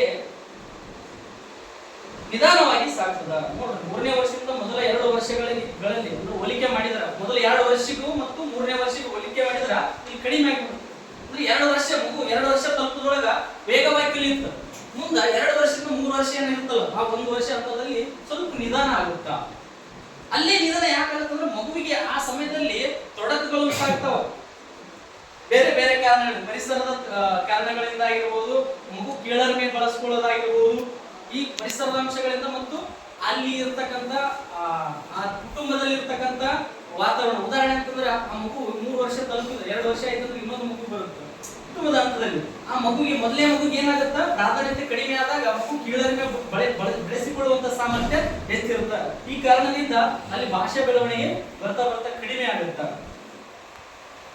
ಮಗು ಶಾಲೆಗೆ ಹೋದ ಬಳಿಕ ಈ ಒಂದು ಸಾಮರ್ಥ್ಯದಲ್ಲಿ ಗಣನೀಯ ಪ್ರಗತಿ ಕಂಡುಬರುತ್ತದೆ. ಶಾಲೆ ಹೋಯ್ತಂತಂದ್ರೆ ಇಲ್ಲಿ ಶಿಕ್ಷಕರು ಹೊಸ ಹೊಸ ಶಬ್ದಗಳನ್ನು ಮತ್ತು ಅವುಗಳ ಉಪಯೋಗ ಅಥವಾ ಶಬ್ದ ಪ್ರಯೋಗವನ್ನ ಕಲಿಸ್ತಾರಲ್ಲ, ಅದಕ್ಕೋಸ್ಕರ ಈ ಶಾಲೆಗೆ ಹೋದ ತಕ್ಷಣ ಮಗು ಅತ್ಯಂತ ವೇಗವಾಗಿ ಕಲಿತು ಶಬ್ದಗಳನ್ನು. ಯಾಕಂದ್ರೆ ಅಲ್ಲಿ ಹೊಸ ಹೊಸ ಹೊಸ ಶಬ್ದಗಳು ದಿನನಿತ್ಯ ಶಿಕ್ಷಕರು ಕಲಿಸ್ತಿರ್ತಾರೆ. ಅಲ್ಲಿ ವಿಭಿನ್ನವಾದಂತ ಮಕ್ಕಳುಗಳಿರ್ತಾರೆ, ವಿಭಿನ್ನವಾದಂತ ಭಾಷೆ, ವಿಭಿನ್ನವಾದಂತ ಪದಗಳ ಬಳಕೆ ಮಾಡ್ತಾರಲ್ಲ, ಅಲ್ಲಿ ಮಗು ಮತ್ತೆ ಏನ್ ಮಾಡ್ತದ, ಅಳದು ಅಂದ್ರೆ ಅಳಲ್ಲ, ಗ್ರಹಿಸ್ತೈತಿ. ಹೌದಾ? ಮತ್ತೆ ಮೊದಲ ಹಂತಗಳೆಲ್ಲ ಅಳುವುದು, ಗ್ರಹಿಸುವುದು ಮತ್ತು ತುದಲುವುದು, ಇವೇನು ಅಂಶಗಳದಾವಲ್ಲ, ಇದರಲ್ಲಿ ಮತ್ತೆ ಯಾವ್ದು ಬಳಕೆ ಮಾಡುತ್ತಲ್ಲಿ ಗ್ರಹಿಸುವಿಕೆ ಬಳಕೆ ಮಾಡುತ್ತ. ಇಲ್ಲಿ ಅತ್ಯಂತ ವೇಗವಾಗಿ ಶಬ್ದಗಳನ್ನು ಗ್ರಹಿಸುವುದರ ಮೂಲಕ ಮಗು ಕಲಿತೈತಿ. ಅಲ್ಲದೆ ಹೊಸ ವಿಚಾರಗಳೊಂದಿಗೆ, ವ್ಯಕ್ತಿಗಳೊಂದಿಗೆ, ಸ್ಥಳಗಳೊಂದಿಗೆ ಮಗುವಿನ ಸಂಪರ್ಕ, ಸಮೂಹ ಮಾಧ್ಯಮಗಳನ್ನು ಆಲಿಸುವುದು, ನೋಡುವುದರ ಮೂಲಕ ಮಾತುಗಾರಿಕೆ ಬೆಳೆಯಲು ಸಾಧ್ಯವಾಗುತ್ತೆ. ಇಲ್ಲಿ ಏನ್ ಮಾಡುತ್ತಪ್ಪ ಅಂತಂದ್ರೆ ಪರಿಸರ ಬದಲಾವಣೆ ಆಗುತ್ತೆ. ಮಗು ಶಾಲೆಗೆ ಹೋದ ತಕ್ಷಣ ಅಲ್ಲಿ ಶಿಕ್ಷಕರಾಡುವಂತ ಮಾತುಗಳಾಗಿರ್ಬೋದು, ಸಹಪಾಠಿಗಳು ಆಟ ಆಡ್ತಿರ್ತಾವ,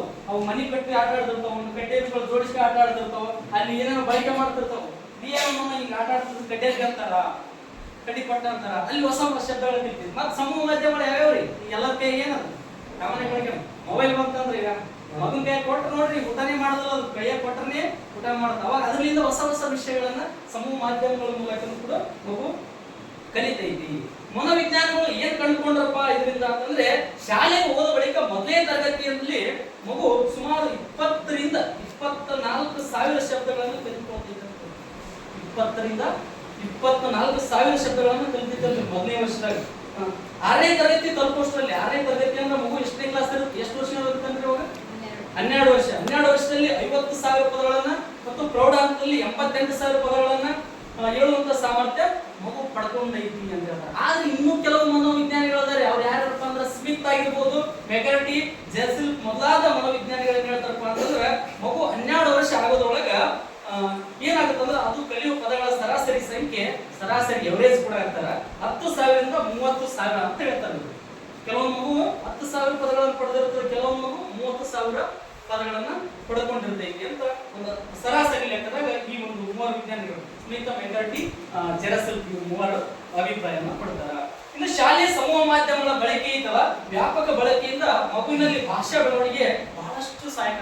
ಮುಖ್ಯವಾಗಿ ಈ ಹಂತದಲ್ಲಿ ಶಾಲೆ ಮತ್ತು ಆ ಕೂಟಯುಗ, ಆ ಒಂದು ಸಮಯದಲ್ಲಿ ಅವ್ರು ಕೂಟಚಾರರು ಇರ್ತಾರೆ. ಕೂಟಚಾರ ಅಂದ್ರೆ ಜೊತೆಗೆ ಆಟ ಆಡೋರು, ಅವರು ಶಾಲೆ ಮತ್ತು ಸಮೂಹ ಮಾಧ್ಯಮ, ಇದು ಭಾಷಾ ಬೆಳವಣಿಗೆಯಲ್ಲಿ ಬಹಳಷ್ಟು ಪ್ರಭಾವ ಬೀರ್ತೈತಿ ಈ ಹಂತದಲ್ಲಿ. ಮನೋವಿಜ್ಞಾನಿಗಳ ವಿಶ್ಲೇಷಣೆಯಿಂದ ಮಾತುಗಾರಿಕೆ ಬೆಳವಣಿಗೆ ಕುರಿತು ಈ ರೀತಿ ಹೇಳ್ತಾರೆ. ಏನ್ ಹೇಳ್ತಾರೆ ಅಂದ್ರೆ, ಸಾಮಾನ್ಯವಾಗಿ 3ನೇ ವರ್ಷದಿಂದ ಮಗು ನಿರ್ದಿಷ್ಟವಾಗಿ ಮಾತನಾಡಲಿಕ್ಕೆ ಪ್ರಾರಂಭಿಸ್ತೈತಿ ಅಂತ ಹೇಳ್ತಾರೆ. 3ನೇ ವರ್ಷದಿಂದನೇ ಮಾತು ಸ್ಟಾರ್ಟ್ ಆಗಿರ್ತೈತಿ. ಬೇರೆ ಬೇರೆ ರೀತಿಯ ಪದಗಳನ್ನು ಇಲ್ಲಿ ಒಳಗೊಂಡಿರ್ತದೆ. ಈ ಒಂದು 3ನೇ ವರ್ಷದಾಗ ಇಲ್ಲಿ ಮಗು ಹಿರಿಯರನ್ನ ಅನುಕರಿಸ್ತಾ ಮಾತನಾಡಲಿಕ್ಕೆ ಪ್ರಾರಂಭ. ಹಿರಿಯರು ಏನ್ ಮಾಡ್ತಾರ, ಅದನ್ನ ಕೆಟ್ಟದ ಪದಗಳನ್ನು ಬಳಕೆ ಮಾಡ್ತಾರ, ಮಗು ಕೆಟ್ಟ ಪದಗಳನ್ನು ಒಳ್ಳೆ ಪದಗಳನ್ನು ಬಳಕೆ ಮಾಡೋದ್ರಿಂದ ಬಳಕೆ ಮಾಡ್ತಾರೆ. ಇಲ್ಲಿ 3ನೇ ವರ್ಷದಿಂದ ಸ್ಪಷ್ಟವಾಗಿ ಮಗು ಮಾತನಾಡಲಿಕ್ಕೆ ಪ್ರಾರಂಭ ಮಾಡ್ತಂತ ಮನೋವಿಜ್ಞಾನಿಗಳು ಹೇಳ್ತಾರೆ. 2ನೇ ಅಂಶಪ್ಪ ಅಂದ್ರೆ, ಮಗು ತನ್ನ ಸುತ್ತಮುತ್ತಲಿನ ವಿವಿಧ ಬಣ್ಣಗಳನ್ನ, ವಸ್ತುಗಳನ್ನ ಗ್ರಹಿಸ್ತೈತಿ. ಆಗ ಅಂಕಿ ಅಂಶಗಳನ್ನ ಕಲಿತೈತಿ. ಮತ್ತೆ ಏನ್ ಮಾಡ್ತಾನೆ, ಮುಂದಿನ 5 ಮತ್ತು 6ನೇ ವರ್ಷದಲ್ಲಿ ಮಗು ಬೇರೆ ಬೇರೆ ಕಾಲಗಳು, ದಿನಗಳು, ತಿಂಗಳುಗಳು ಇವೆಲ್ಲ ಹೇಳ್ತೈತಿ. ನೋಡ್ರಿ, ಮಗು ಈ ಹಂತದಲ್ಲಿ ಏನಾಗುತ್ತೆ ಅಂತಂದ್ರ ಬಣ್ಣಗಳ ವ್ಯತ್ಯಾಸ ಗುರುಸ್ತೈತಿ. ಯಾವ ಬಣ್ಣ ಯಾವ ತರ ಇದೆ ಅಂತಂದ ಗುರುಸ್ತೈತಿ. ಈ ಬಣ್ಣಗಳನ್ನು ಕೊಟ್ರೆ ಇದೇ ಬಣ್ಣ, ಇದು ಕಪ್ಪು ಬಣ್ಣ ಇತ್ತ ಕಪ್ಪು ಬಣ್ಣ ಅಂತ ಹೇಳ್ತೈತಿ. ಆದ್ರೆ ಮುಂಚೆ ಏನಿರ್ತಲ್ಲ ಹಸುಳೆ ಹಂತದಲ್ಲಿದ್ದಾಗ ಅದು ಗುರುಸ್ತಿರಲ್ಲ. ಮತ್ತೆ ಆಮೇಲೆ ವಾರಗಳು ಗೊತ್ತಾಗ್ತಾವ, ಅದಕ್ಕೆ ತಿಂಗಳುಗಳು ಗೊತ್ತಾಗ್ತಾವ, ಮಾಸಗಳು ಗೊತ್ತಾಗ್ತಾವ, ಅಮಾವಾಸ್ಯಗಳು ಗೊತ್ತಾಗ್ತಾವ, ಹುಣ್ಣಿಮೆಗಳು ಗೊತ್ತಾಗ್ತಾವ ಈ ಹಂತದಲ್ಲಿ. ಆಮೇಲೆ ಮಗು ಇವೆಲ್ಲ ತಿಳ್ಕೊಂಡ್ಮೇಲೆ ಕೊನೆಯದಾಗಿ ಏನಂತಂದ್ರೆ ನಾಣ್ಯಗಳ ಬಗ್ಗೆ ಅಷ್ಟು ಗೊತ್ತಿರಲ್ಲ ಅಲ್ಲಿ ತನ ಇವೆಲ್ಲ ತಿಳ್ಕೊಂಡಿಲ್ಲ. ನಾಣ್ಯಗಳ ಪರಿಕಲ್ಪನೆ 1 ರೂಪಾಯಿ 5 ರೂಪಾಯಿ 10 ರೂಪಾಯಿ ಇವು ನಾಣ್ಯಗಳ ಪರಿಕಲ್ಪನೆ ಗೊತ್ತಾದ ನಂತರ ಎಲ್ಲ ಹಿಡಿತ ಸಾಧಿಸೈತಿ ಮಗು. ಇದನ್ನೆಲ್ಲ ಏನ್ ಮಾಡೈತಿ ಕರಗತ ಮಾಡ್ಕೊಂಡ ನಂತರ ಏನ್ ಮಾಡತ್ತಂದ್ರ ಮಾತುಗಾರಿಕೆ ತಂತ್ರ ಬಳಸ್ತದ ಮಗು. ಯಾವ ತರ ಮಾತಾಡಬೇಕು ನೋಡ. ಒಂದು ಮಗು ಎಷ್ಟು ಚುರುಕಿರ್ತಾವಪ್ಪ ಅಂತಂದ್ರ ಯಾರ ಬಂದ್ರೆ ಅಲ್ಲಿ ಯಾರು ಐಸ್ ಕ್ರೀಮ್ ತಿನ್ನಕಂದ್ರ ಹುಡುಗರು ಅವ್ರು ಹೋಗಿ ನಿಂದಿರ್ತಾವ, ನನಗೊಂದು ಐಸ್ ಕ್ರೀಮ್ ಕೊಡಿಸ್ಲಿ ಆ ತಂತ್ರಗಾರಿಕೆ ಬಳಸ್ತಾವ. ನಾನು ಒಂದು ಚಂದ ಮಾತಾಡ್ತಿರ್ತಾರೆ ಒಂದೊಂದು ತಂತ್ರಗಾರಿಕೆ. ಪಟ್ಟಣ ಯಾರು ಏನು ತಂದಿದ್ದು ಒಳಗೆ ಸ್ಟಾರ್ಟ್ ಮಾಡೋದು, ನಮ್ಗೊಂದು ಕೊಡಿಸ್ಬೇಕು, ನಮಗೂ ಡೈಲಿ ಮಿಲ್ಕ್ ಚಾಕ್ಲೇಟ್ ಬೇಕಂದ್ರೆ ಬೇಕು, ಒಳಗೆ ಸ್ಟಾರ್ಟ್ ಮಾಡ್ತಾವ ತಂತ್ರಗಾರಿಕೆ ಇಲ್ಲಿ. ಮತ್ತೆ ಇದು ಯಾವುದು ಆಕಾಂಕ್ಷೆಗಳನ್ನು ಈಡೇರಿಸಿಕೊಳ್ಳುವ ಮೂಲಕ ಅಂದ್ರೆ ಮಾತುಗಾರಿಕೆ ತಂತ್ರಗಾರಿಕೆಯನ್ನು ಬಳಕೆ ಮಾಡ್ಕೊಳ್ತೈತಿ. ಯಾವ ಸಮಯದಲ್ಲಿ ಏನ್ ಮಾತಾಡಬೇಕು ಅನ್ನೋದ್ರ ಬಗ್ಗೆ ಮಗು ಈ ಹಂತದಲ್ಲಿ ತಿಳ್ಕೊಳ್ತೈತಿ. ಇನ್ನ 5ನೇ ಅಂಶ ಅಂದ್ರೆ ವಾಕ್ಯ ರಚನೆ. ಮಗು ವಾಕ್ಯ ರಚನೆಯನ್ನ ಯಾವ ತರ ಮಾಡ್ತದಂತ ತಿಳ್ಕೊಳ್ಳೋದಾದ್ರೆ ಅದು ಪದಗಳ ಸನ್ನೆಗಳಿಂದಲೂ ಕೂಡ ಇಲ್ಲಿ ಕೂಡುತ್ತೆ. ಉದಾಹರಣೆ ಅಂದ್ರೆ ಚೆಂಡು ಎಂದು ಮಗು ಆ ವಸ್ತುವಿನಂತ ಕೈ ತೋರಿಸಿದ್ರೆ ಅದು ಕೊಡು ಎಂದರ್ಥ. ಉದಾಹರಣೆ ಅಲ್ಲಿ ಚೆಂಡು ಬಿದ್ದಿರ್ತೈತಿ, ಅದು ಹೇಳ್ತೈತಿ ಹಿಂಗ್ ತೋರಿಸ್ತೈತಿ, ತೋರಿಸಿದ್ರೆ ಏನ್ ಮಾಡೋದು ಚೆಂಡು ಕೇಳಕತ್ತಾನ ಅಂತೇಳಿ ಇಲ್ಲಿ ಅರ್ಥ ಕೊಡುತ್ತಾರೆ. ಚೆಂಡು ಎಂದು ಮಗು ಆ ವಸ್ತುವಿನಂತ ಕೈ ತೋರಿಸಿದ್ರೆ ಅದು ಕೊಡು ಎಂದರ್ಥ. ಮುಂದೆ ವಾಕ್ಯಗಳ ಕ್ರಮೇಣ ಒಂದಕ್ಕಿಂತ ಹೆಚ್ಚು ಪದಗಳು ಉಪಯೋಗಕ್ಕೆ ಬಂದ ಮೇಲೂ ಸನ್ನೆಗಳ ಬಳಕೆ ನಿಲ್ಲುವುದಿಲ್ಲ. ನಾವು ಎಷ್ಟೇ ಶಬ್ದ ಭಂಡಾರ ಸಾಹಿತ್ಯ ಭಂಡಾರ ಹೊಂದಿದ್ರು ಕೂಡ ಸನ್ನೆಗಳ ಬಳಕೆ ಪ್ರತಿನಿತ್ಯ ಬಳಸ್ತಿರ್ತೀವಿ. ನಮ್ಗೆ ಗೊತ್ತಿಲ್ಲ. ಕ್ಲಾಸ್ ಹೇಳುತ್ತೆ ಶಿಕ್ಷಕರು ಸಾಮಾನ್ಯವಾಗಿ ಒಂದು ಪ್ರಶ್ನೆ ಕೇಳಬೇಕಾಗಿತ್ತಂದ್ರೆ ನೀವು ಎದ್ದಿರಪ್ಪ ಅಂತೀವಿ, ಎದ್ದಿಂದ ನೀವು ಕೈ ಹಂಗೆ ಮಾಡ್ತಿರ್ತೀವಿ. ಅದನ್ನ ಆಮೇಲೆ ಅವ್ರು ಕುಂದ್ರ ಅನ್ನೋಲ್ಲ, ಕೆಲವೊಂದು ಟೈಮಲ್ಲಿ ಕುಂದ್ರಂತೀವಿ, ಅದ್ರ ಬದಲಿ ಹಿಂಗ್ ಮಾಡಿದ್ರೆ ಅಂದ್ರೆ ಎರಡು ಇಷ್ಟೇ ಭಾಷೆಯ ಬಳಕೆ ಶಬ್ದ ಭಂಡಾರ ಸಾಹಿತ್ಯ ನಮ್ಮಲ್ಲಿದ್ರು ಕೂಡ ಆ ಸನ್ನಿವೇಶಕ್ಕೆ ತಕ್ಕಂತೆ ಸನ್ನೆಗಳನ್ನು ಕೂಡ ಬಳಕೆ ಮಾಡುತ್ತೀವಿ ಅನ್ನೋದ್ರ ಬಗ್ಗೆ ಇಲ್ಲಿ ನಾವು ಮನೋವಿಜ್ಞಾನಿಗಳು ಇಲ್ಲಿ ಪ್ರಸ್ತುತಪಡಿಸಿದ್ದಾರೆ. ಮುಂದೆ ಸಾಮಾನ್ಯವಾಗಿ 2 ಅಥವಾ 3 ವರ್ಷಗಳ ಮಕ್ಕಳು 3-4 ಶಬ್ದಗಳಿರುವ ವಾಕ್ಯಗಳನ್ನ ಬಳಸ್ತಾರ. ಇವುಗಳಲ್ಲಿ ಬಹುತೇಕ ವಾಕ್ಯಗಳು ಅಪೂರ್ಣವಾಗಿ ಇರ್ತವೆ. ಈ ವಾಕ್ಯಗಳು ನಾಮವಾಚಕಗಳನ್ನು ಒಳಗೊಂಡಿದ್ದು ಅವುಗಳಲ್ಲಿ ಕ್ರಿಯಾಧಾತು ನಾಮವಾಚಕ ಸಂಯೋಜನೆಗಳ ಕೊರತೆ ಎದ್ದು ಕಾಣುತ್ತೆ. ಇಲ್ಲಿ ಮಗು ವಾಕ್ಯಗಳನ್ನು ಬೆಳೆಸಿದ್ರು ಕೂಡ ಅದು ಪೂರ್ಣ ವಾಕ್ಯ ಆಗಿರೋದಿಲ್ರಿ. ಮೊನ್ನೆ ಗೀತಾ ಮೇಡಮ್ ಕ್ಲಾಸ್ ಹೇಳಕತ್ತಿದ್ರು ಅಪೂರ್ಣ ವಾಕ್ಯ ಆಗಿತ್ತಂದ್ರೆ ಏನ್ ಹೇಳಿದ್ರಲ್ರಿ, PHARASC ಸ್ಪೆಲ್ಲಿಂಗ್ ಅದು ಏನಾಗತ್ರಿ DT ಎಕ್ಸಾಮ್ ಕ್ವೆಶ್ಚನ್ ಅಪೂರ್ಣ ವಾಕ್ಯ ಆಗಿರೋದು ಫೇರ್ಸ್ ಅಂತಂದ್ರಲ್ಲ, ಇಲ್ಲಿ ಅದನ್ನ ಯೂಸ್ ಮಾಡಬೇಕು ನಾವು. ಅಪೂರ್ಣ ವಾಕ್ಯ ಪೂರ್ಣ ವಾಕ್ಯ ಇರೋದಿಲ್ಲ, ಇಲ್ಲಿ ಅಪೂರ್ಣವಾಗಿ ಬಳಕೆ ಮಾಡಬೇಕು. ನನಗೆ ಊಟ ಕೂಡ ಅನ್ನೋದಿಲ್ಲ, ಊಟ ಅಂತ ಆ ಸಮಯದಲ್ಲಿ ಊಟ ಕೇಳಾಕತ್ತದ ಅಂತ ಇಲ್ಲಿ ಅರ್ಥ ಮಾಡ್ಕೊಳ್ಳಿ. ಅಪೂರ್ಣ ವಾಕ್ಯವನ್ನ ಮಗು ಈ ಹಂತದಲ್ಲಿ ಬಳಕೆ ಮಾಡ್ತೀವಿ. ಮಗು 3 ವರ್ಷ ಇದ್ದಾಗ 6-8 ಶಬ್ದಗಳಿರುವ ವಾಕ್ಯಗಳನ್ನ ಬಳಸುವುದಲ್ಲದೆ ಈ ವಾಕ್ಯಗಳಲ್ಲಿ ಕರ್ತೃ ಕರ್ಮ ಕ್ರಿಯಾಪದಗಳನ್ನು ಕಂಡುಬರ್ತದೆ. ಇಲ್ಲೇನಾಗುತ್ತಂದ್ರೆ 3 ವರ್ಷ ಇದ್ದಾಗ 6-8 ಶಬ್ದ ಬಹಳಷ್ಟು ಶಬ್ದಗಳ ಬಳಕೆ ಮಾಡ್ತಂದ್ರೆ ಈಗ ಯಾಕೆ 6-8 ಶಬ್ದ ಅಂತಂದ್ರೆ 6-8 ಶಬ್ದ ಇರೋ ವಾಕ್ಯದ ಬಗ್ಗೆ ಹೇಳಕತ್ತೀನಿ ನಾನು. ವಾಕ್ಯ ಬಳಕೆ ಮಾಡ್ತದೆ ಅಂತ ಹೇಳ್ತಾರೆ. ಒಂದು ಉದಾಹರಣೆ ತೋರಿಸ್ತೀನಿ ಇಲ್ಲಿ ಒಂದು ಮಗುವಿಂದ. ಶಬ್ದಗಳು 6-8 ಶಬ್ದಗಳಿರುವ ವಾಕ್ಯವನ್ನು ಬಳಕೆ ಮಾಡ್ತದೆ ಅಂತ ಹೇಳ್ಯಾರ. ಆದ್ರೆ ಕೆಲವೊಂದು ಮಗು ಜಾಸ್ತಿನೂ ಬಳಕೆ ಮಾಡ್ತಾವ. ಇಲ್ಲಿ ನಮ್ಮ ಅಕ್ಕನ ಮಗಳದ್ದೇ ಒಂದು ವಿಡಿಯೋ ಮಾಡಿದ್ದೆ.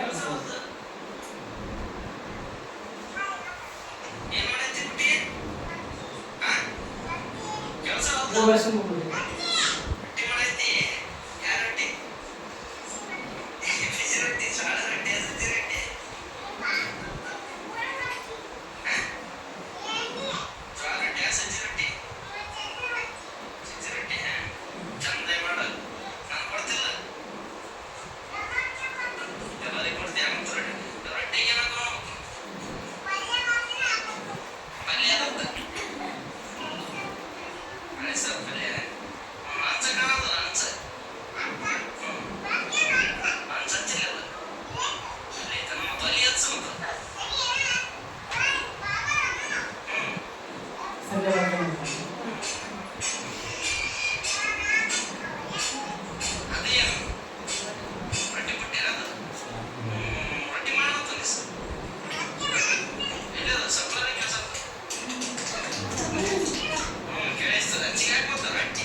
ವಾಕ್ಯಗಳು ಜಾಸ್ತಿ ಬರುತ್ತೆ.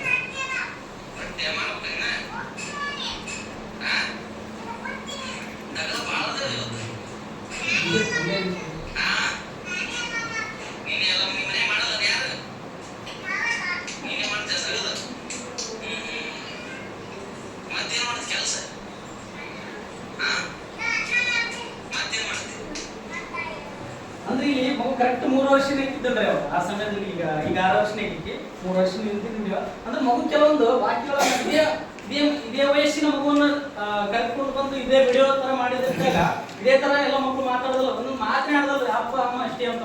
ಈ ಮಗು ಯಾಕಷ್ಟು ಮಾತಾಡಬೇಕಂದ್ರೆ ಆ ಪರಿಸರದಲ್ಲಿ, ಆ ಬೆಳೆದಂತ ಪರಿಸರದಲ್ಲಿ ಆ ಮಗುವಿಗೆ ನೀಡಿದಂತ ಮಾರ್ಗದರ್ಶನ, ಅಭಿಪ್ರೇರಣೆ, ಅದು ಈ ತರ ಮಾತಾಡೋದಾಗ ನಾವು ಕಲಿಸಿದಾಗ ಆ ಮಗು ಹೆಚ್ಚು ಏನಾಗ್ತಂದ್ರೆ ಗ್ರಹಿಕೆ ಮಾಡುತ್ತ. ನಾವೇನ್ ಮಾತಾಡಕತ್ತೀವಿ ಗ್ರಹಿಕೆ ಮಾಡುತ್ತಾ ಈ ತರ ಶಬ್ದಗಳನ್ನು ಬಳಕೆ ಮಾಡುತ್ತಾ ಅನ್ನೋದಕ್ಕೆ ಒಂದು ಉದಾಹರಣೆ ಅಷ್ಟೇ. 126 ಪದಗಳ ಬಳಕೆ ಮಾಡುವಂತ ಮಗು ಐತಿ, 6 ಪದಗಳ ಬಳಕೆ ಮಾಡುವಂತ ಮಗು ಐತಿ. ಇಲ್ಲಿ ಕಾರಣ ಏನಂದ್ರೆ ನಾವು ಬೆಳೆಸುವಂತ ರೀತಿ, ಅಭಿಪ್ರೇರಣೆ, ಮಗುವಿಗೆ ನೀಡುವಂತ ಮಾರ್ಗದರ್ಶನ ಅಂತ ಹೇಳ್ಬೋದಾಗೈತಿ.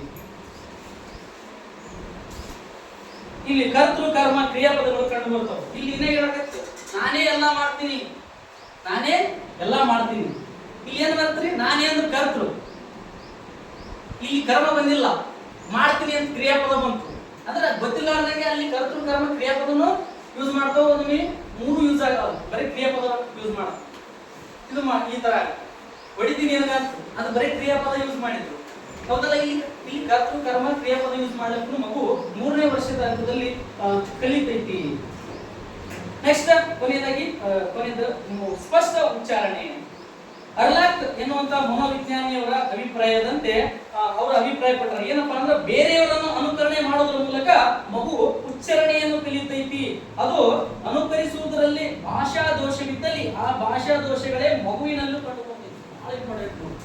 ನಾವ್ ಏನಾದ್ರು ಮಾತಾಡಕತ್ತಿದೀವಿ ಅಂತಂದ್ರೆ ನಮ್ಮ ಭಾರತ ದೇಶಕ್ಕೆ ಸ್ವತಂತ್ರ ಅಂತಂದ್ರೆ ನಮ್ಮ ಭಾರತ ದೇಶಕ್ಕೂ ಸ್ವತಂತ್ರ ಬಂದೈತಿ ಮಗು ಹಂಗೆ ಹೇಳ್ತದ. ಅದಕ್ಕೆ ನಾವು ಶಿಕ್ಷಕರಾದವರಿಗೆ ಪ್ರತಿಯೊಬ್ಬರು ನಾವು B.Ed ಪ್ರಶಿಕ್ಷಣಾರ್ಥಿಗಳು ನಮ್ಮ ಕ್ಲಾಸ್ನಾಗ ಪ್ರತಿಯೊಬ್ಬರು ಶಿಕ್ಷಕರು ಹೇಳ್ತಿರ್ತಾರೆ ನಾವು ಟ್ರೈನಿಂಗ್ ಕೊಡುವಂತೆ.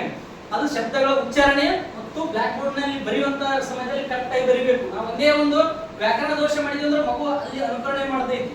ಅದು ವಿಷಯ ಗೊತ್ತಿತ್ತಂದ್ರೆ ಸರ್ ಅದು ತಪ್ಪು ಅಂತ ಹೇಳ್ತದೆ. ಅದಕ್ಕೆ ಏನು ಗೊತ್ತಿಲ್ಲ ಅಂದಾಗ ನಾವು ಏನ್ ಬರೆದಿರ್ತೀವಿ ಅದನ್ನೇ ಬರೀತಾವ.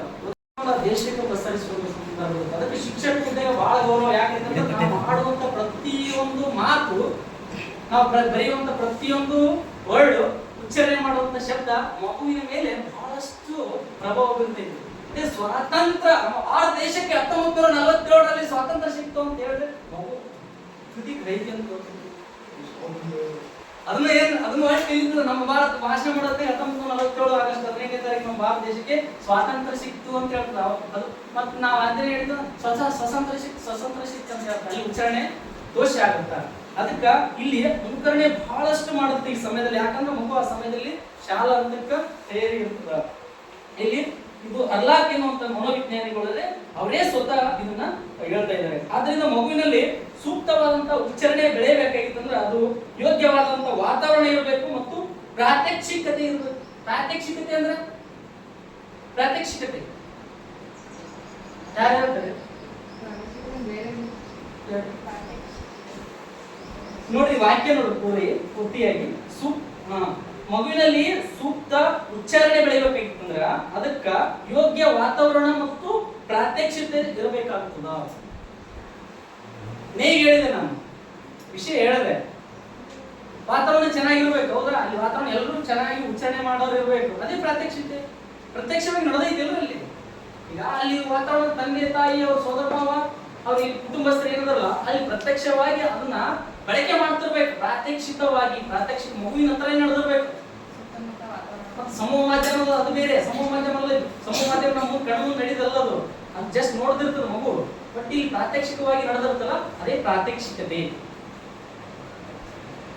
ಮಗುವಿನಲ್ಲಿ ಉಚ್ಚಾರಣಾ ದೋಷಗಳನ್ನ ತಿದ್ದಲು ಸಾಧ್ಯ. ಈ ಹಂತದಲ್ಲಿ ಮಗುವಿನ ಉಚ್ಚಾರಣೆ ದೋಷ ಏನಾದ್ರೂ ತಪ್ಪು ಮಾಡಬೇಕಂದ್ರೆ ಹಂಗಲ್ಲ ಅಂತ ಹೇಳ್ತೀವಿ ನಾವು.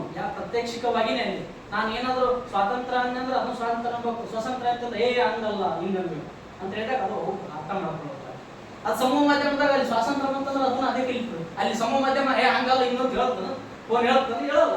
ಅದಕ್ಕೆ ಇಲ್ಲಿ ಪ್ರಾತ್ಯಕ್ಷಿಕತೆ ಅನ್ನೋದು ಹೊರಡ ಸಮೂಹ ಮಾಧ್ಯಮಕ್ಕೆ ಸೂಟ್ ಆಗೋದಿಲ್ಲ. ಅಲ್ಲಿ ಇರುವಂತ ನಾವೇನ್ ಇರ್ತೀವಲ್ಲ ನಮ್ದು ಅದು ಅನುಕರಣೆ ಆಗುತ್ತೆ. ತಿದ್ದುವುದು ಅಥವಾ ಅವರು ಸರಿಪಡಿಸಿಕೊಳ್ಳುವುದು ಕಷ್ಟ ಸಾಧ್ಯವಾಗುತ್ತದೆ ಕೆಲವೊಂದು ಸಮಯದಲ್ಲಿ ಸಮೂಹ ಮಾಧ್ಯಮ ಮಾಡಿದ್ರೆ. ಸಾಮಾನ್ಯವಾಗಿ 18 ತಿಂಗಳಲ್ಲಿ ಮಗುವಿನಲ್ಲಿ ಉಚ್ಚಾರಣೆಯಲ್ಲಿ ಸ್ವಲ್ಪ ದೋಷ ಕಂಡು ಬರ್ತೈತಿ. ಈಗಾಗಲೇ ಇದನ್ನು ಹೇಳಿದ್ದೆ. ಮುಂದೆ ಮತ್ತು ಸ್ಪಷ್ಟತೆ ಕಂಡು ಬರುವುದು 3 ವರ್ಷದಲ್ಲಿ. ಈ ನಡುವಿನ ವರ್ಷಗಳಲ್ಲಿ ಉಚ್ಚಾರಣೆಯಲ್ಲಿ ಮಕ್ಕಳಲ್ಲಿ ವ್ಯತ್ಯಾಸ ಇರುವುದನ್ನು ಕಾಣುತ್ತೇವೆ. ಕೆಲವೊಂದು ಮಕ್ಕಳು 3ನೇ ವರ್ಷ ಆದ ನಂತರ ಚೆನ್ನಾಗಿ ಆ ದೋಷ ಏನು ಉಂಟಾಗ್ತಲ್ಲ 2 ಮತ್ತು 3ನೇ ವರ್ಷದ ಮಧ್ಯದಲ್ಲಿ ಅದನ್ನು 3 ವರ್ಷ ಆದ ನಂತರ ತಿದ್ದುಕೊಳ್ತಾರೆ ಬಹುತೇಕ ಮಕ್ಕಳು. ಇನ್ನು ಕೆಲವು ಮಕ್ಕಳು ತಿದ್ದುಕೊಳ್ಳೋದೇ ಇಲ್ಲ. ಅದಕ್ಕೋಸ್ಕರ ಇಲ್ಲಿವರೆಗೂ ನಾವು ದೊಡ್ಡ ರಾಜ್ಯವರು ಕೆಲವು ಉಚ್ಚಾರಣೆ ದೋಷ ಯಾಕಾಗ್ತವೆ ಅಂದ್ರೆ 3 ವರ್ಷ ಕಳೆದ ನಂತರ ಅಲ್ಲಿ ಉಚ್ಚಾರಣೆಯಲ್ಲಿ ದೋಷದಲ್ಲಿ ಸರಿಪಡಿಸ್ಕೊಳ್ಬೇಕು. ಸರಿಪಡಿಸ್ಕೊಳ್ಳಲ್ಲ ಅಂದ್ರೆ ನಿಧಾವಾಗಿ ಬಗ್ಗದು ಹಿಂಗಾಗಿ ಕೆಲವು ಮಕ್ಕಳಿಗೆ ಕೆಲವು ಪದಗಳ ಉಚ್ಚಾರ ಕಷ್ಟ ಸಾಧ್ಯವಾಗಿ ಕಂಡು ಬರ್ತದೆ. ಮನೋವಿಜ್ಞಾನಿಗಳ ಪ್ರಕಾರ ಈ ವ್ಯತ್ಯಾಸಕ್ಕೆ ಮುಖ್ಯ ಕಾರಣಗಳು ಏನಪ್ಪಾ ಅಂತಂದ್ರೆ ಬೇರೆ ಬೇರೆ ಮಕ್ಕಳಲ್ಲಿ ಬೇರೆ ಬೇರೆ ರೀತಿಯಲ್ಲಿ ಧ್ವನಿಗಳ ಬೆಳವಣಿಗೆ ಇರ್ತೈತಿ. ಇದು ಅನುವಂಶೀಯತೆಯ ಕಾರಣ ಕೂಡ ಇರ್ತೈತಿ. ಪರಿಸರದ ಅಂಶಗಳ ಜೊತೆಗೆ ಅನುವಂಶೀಯತೆಯ ಕಾರಣ ಕೂಡ ಇರ್ತೈತಿ ಧ್ವನಿಗಳು. ಮಕ್ಕಳಿಗೆ ಸಿಗುವಂತ ತರಬೇತಿ, ಅಭಿಪ್ರೇರಣೆ ಮತ್ತು ಮಗುವಿನ ಉಚ್ಚಾರಣೆಯಲ್ಲಿ ಪ್ರಾರಂಭದಲ್ಲಿ ಮಗುವಿನ ಉಚ್ಚಾರಣೆ ಧ್ವನಿ ಹಾಗೂ ಎತ್ತರ ಧ್ವನಿ ಮುಂದೆ ಸಾಮಾನ್ಯವಾಗಿ 3 ವರ್ಷಗಳಲ್ಲಿ ಧ್ವನಿ ಹೊಂದಾಣಿಕೆಯನ್ನು ಕಲ್ತ್ಕೊಳ್ತೀವಿ. ಮುಂದೆ ಸಾಗಿದಂತೆ ಉಚ್ಚಾರಣೆಯಲ್ಲಿ ಸ್ಪಷ್ಟತೆಯನ್ನು ಸಾಧಿಸಿಕೊಳ್ತೀವಿ. ಈ ರೀತಿಯಲ್ಲಿ ಮನೋವಿಜ್ಞಾನಿಗಳು ಭಾಷಾ ಬೆಳವಣಿಗೆಯಲ್ಲಿ ಹಂತಗಳನ್ನು ವಿಶ್ಲೇಷಿಸುತ್ತಾರೆ.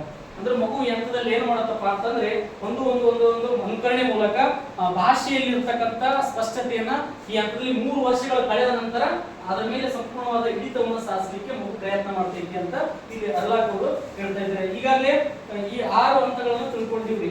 ಪೂರ್ವ ಬಾಲ್ಯಾವಸ್ಥೆಯ ಕಲಿಕೆಯಲ್ಲಿ ಯಾವ್ಯಾವ ಮೊದಲೇಂದ್ರಿ ಅಳುವುದು, ಆಮೇಲೆ 2ನೇದು, 3ನೇದು ಗ್ರಹಿಸುವಿಕೆ, 4ನೇದು ಮಾತುಗಾರಿಕೆ, ವಾಕ್ಯ ರಚನೆ, ಎಷ್ಟನೇದ್ರಿ ಕೊನೆಯದಾಗಿ ಸ್ಪಷ್ಟವಾಗಿ ಉಚ್ಚಾರಣೆ ಮಾಡ್ತೀವಿ. ಈ ಟಾಪಿಕ್ ಬಗ್ಗೆ ಏನಾದರೂ ಡೌಟ್ಸ್ ಇದ್ರೆ ಕೇಳ್ರಿ. ಇನ್ನೊಂದು ನೆಕ್ಸ್ಟ್ ಸಾಹಿತ್ಯ ಅಂತ ಐತಿ, ಅದೊಂದು 10 ವಿಷಯ ಏನು ಡೌಟ್ಸ್ ಇದ್ರೆ ಕೇಳ್ರಿ. ಪೂರ್ವ ಬಾಲ್ಯಾವಸ್ಥೆಯಲ್ಲಿ ಭಾಷಾ ಕಲಿಕೆ ಮಗು ಯಾವ ರೀತಿ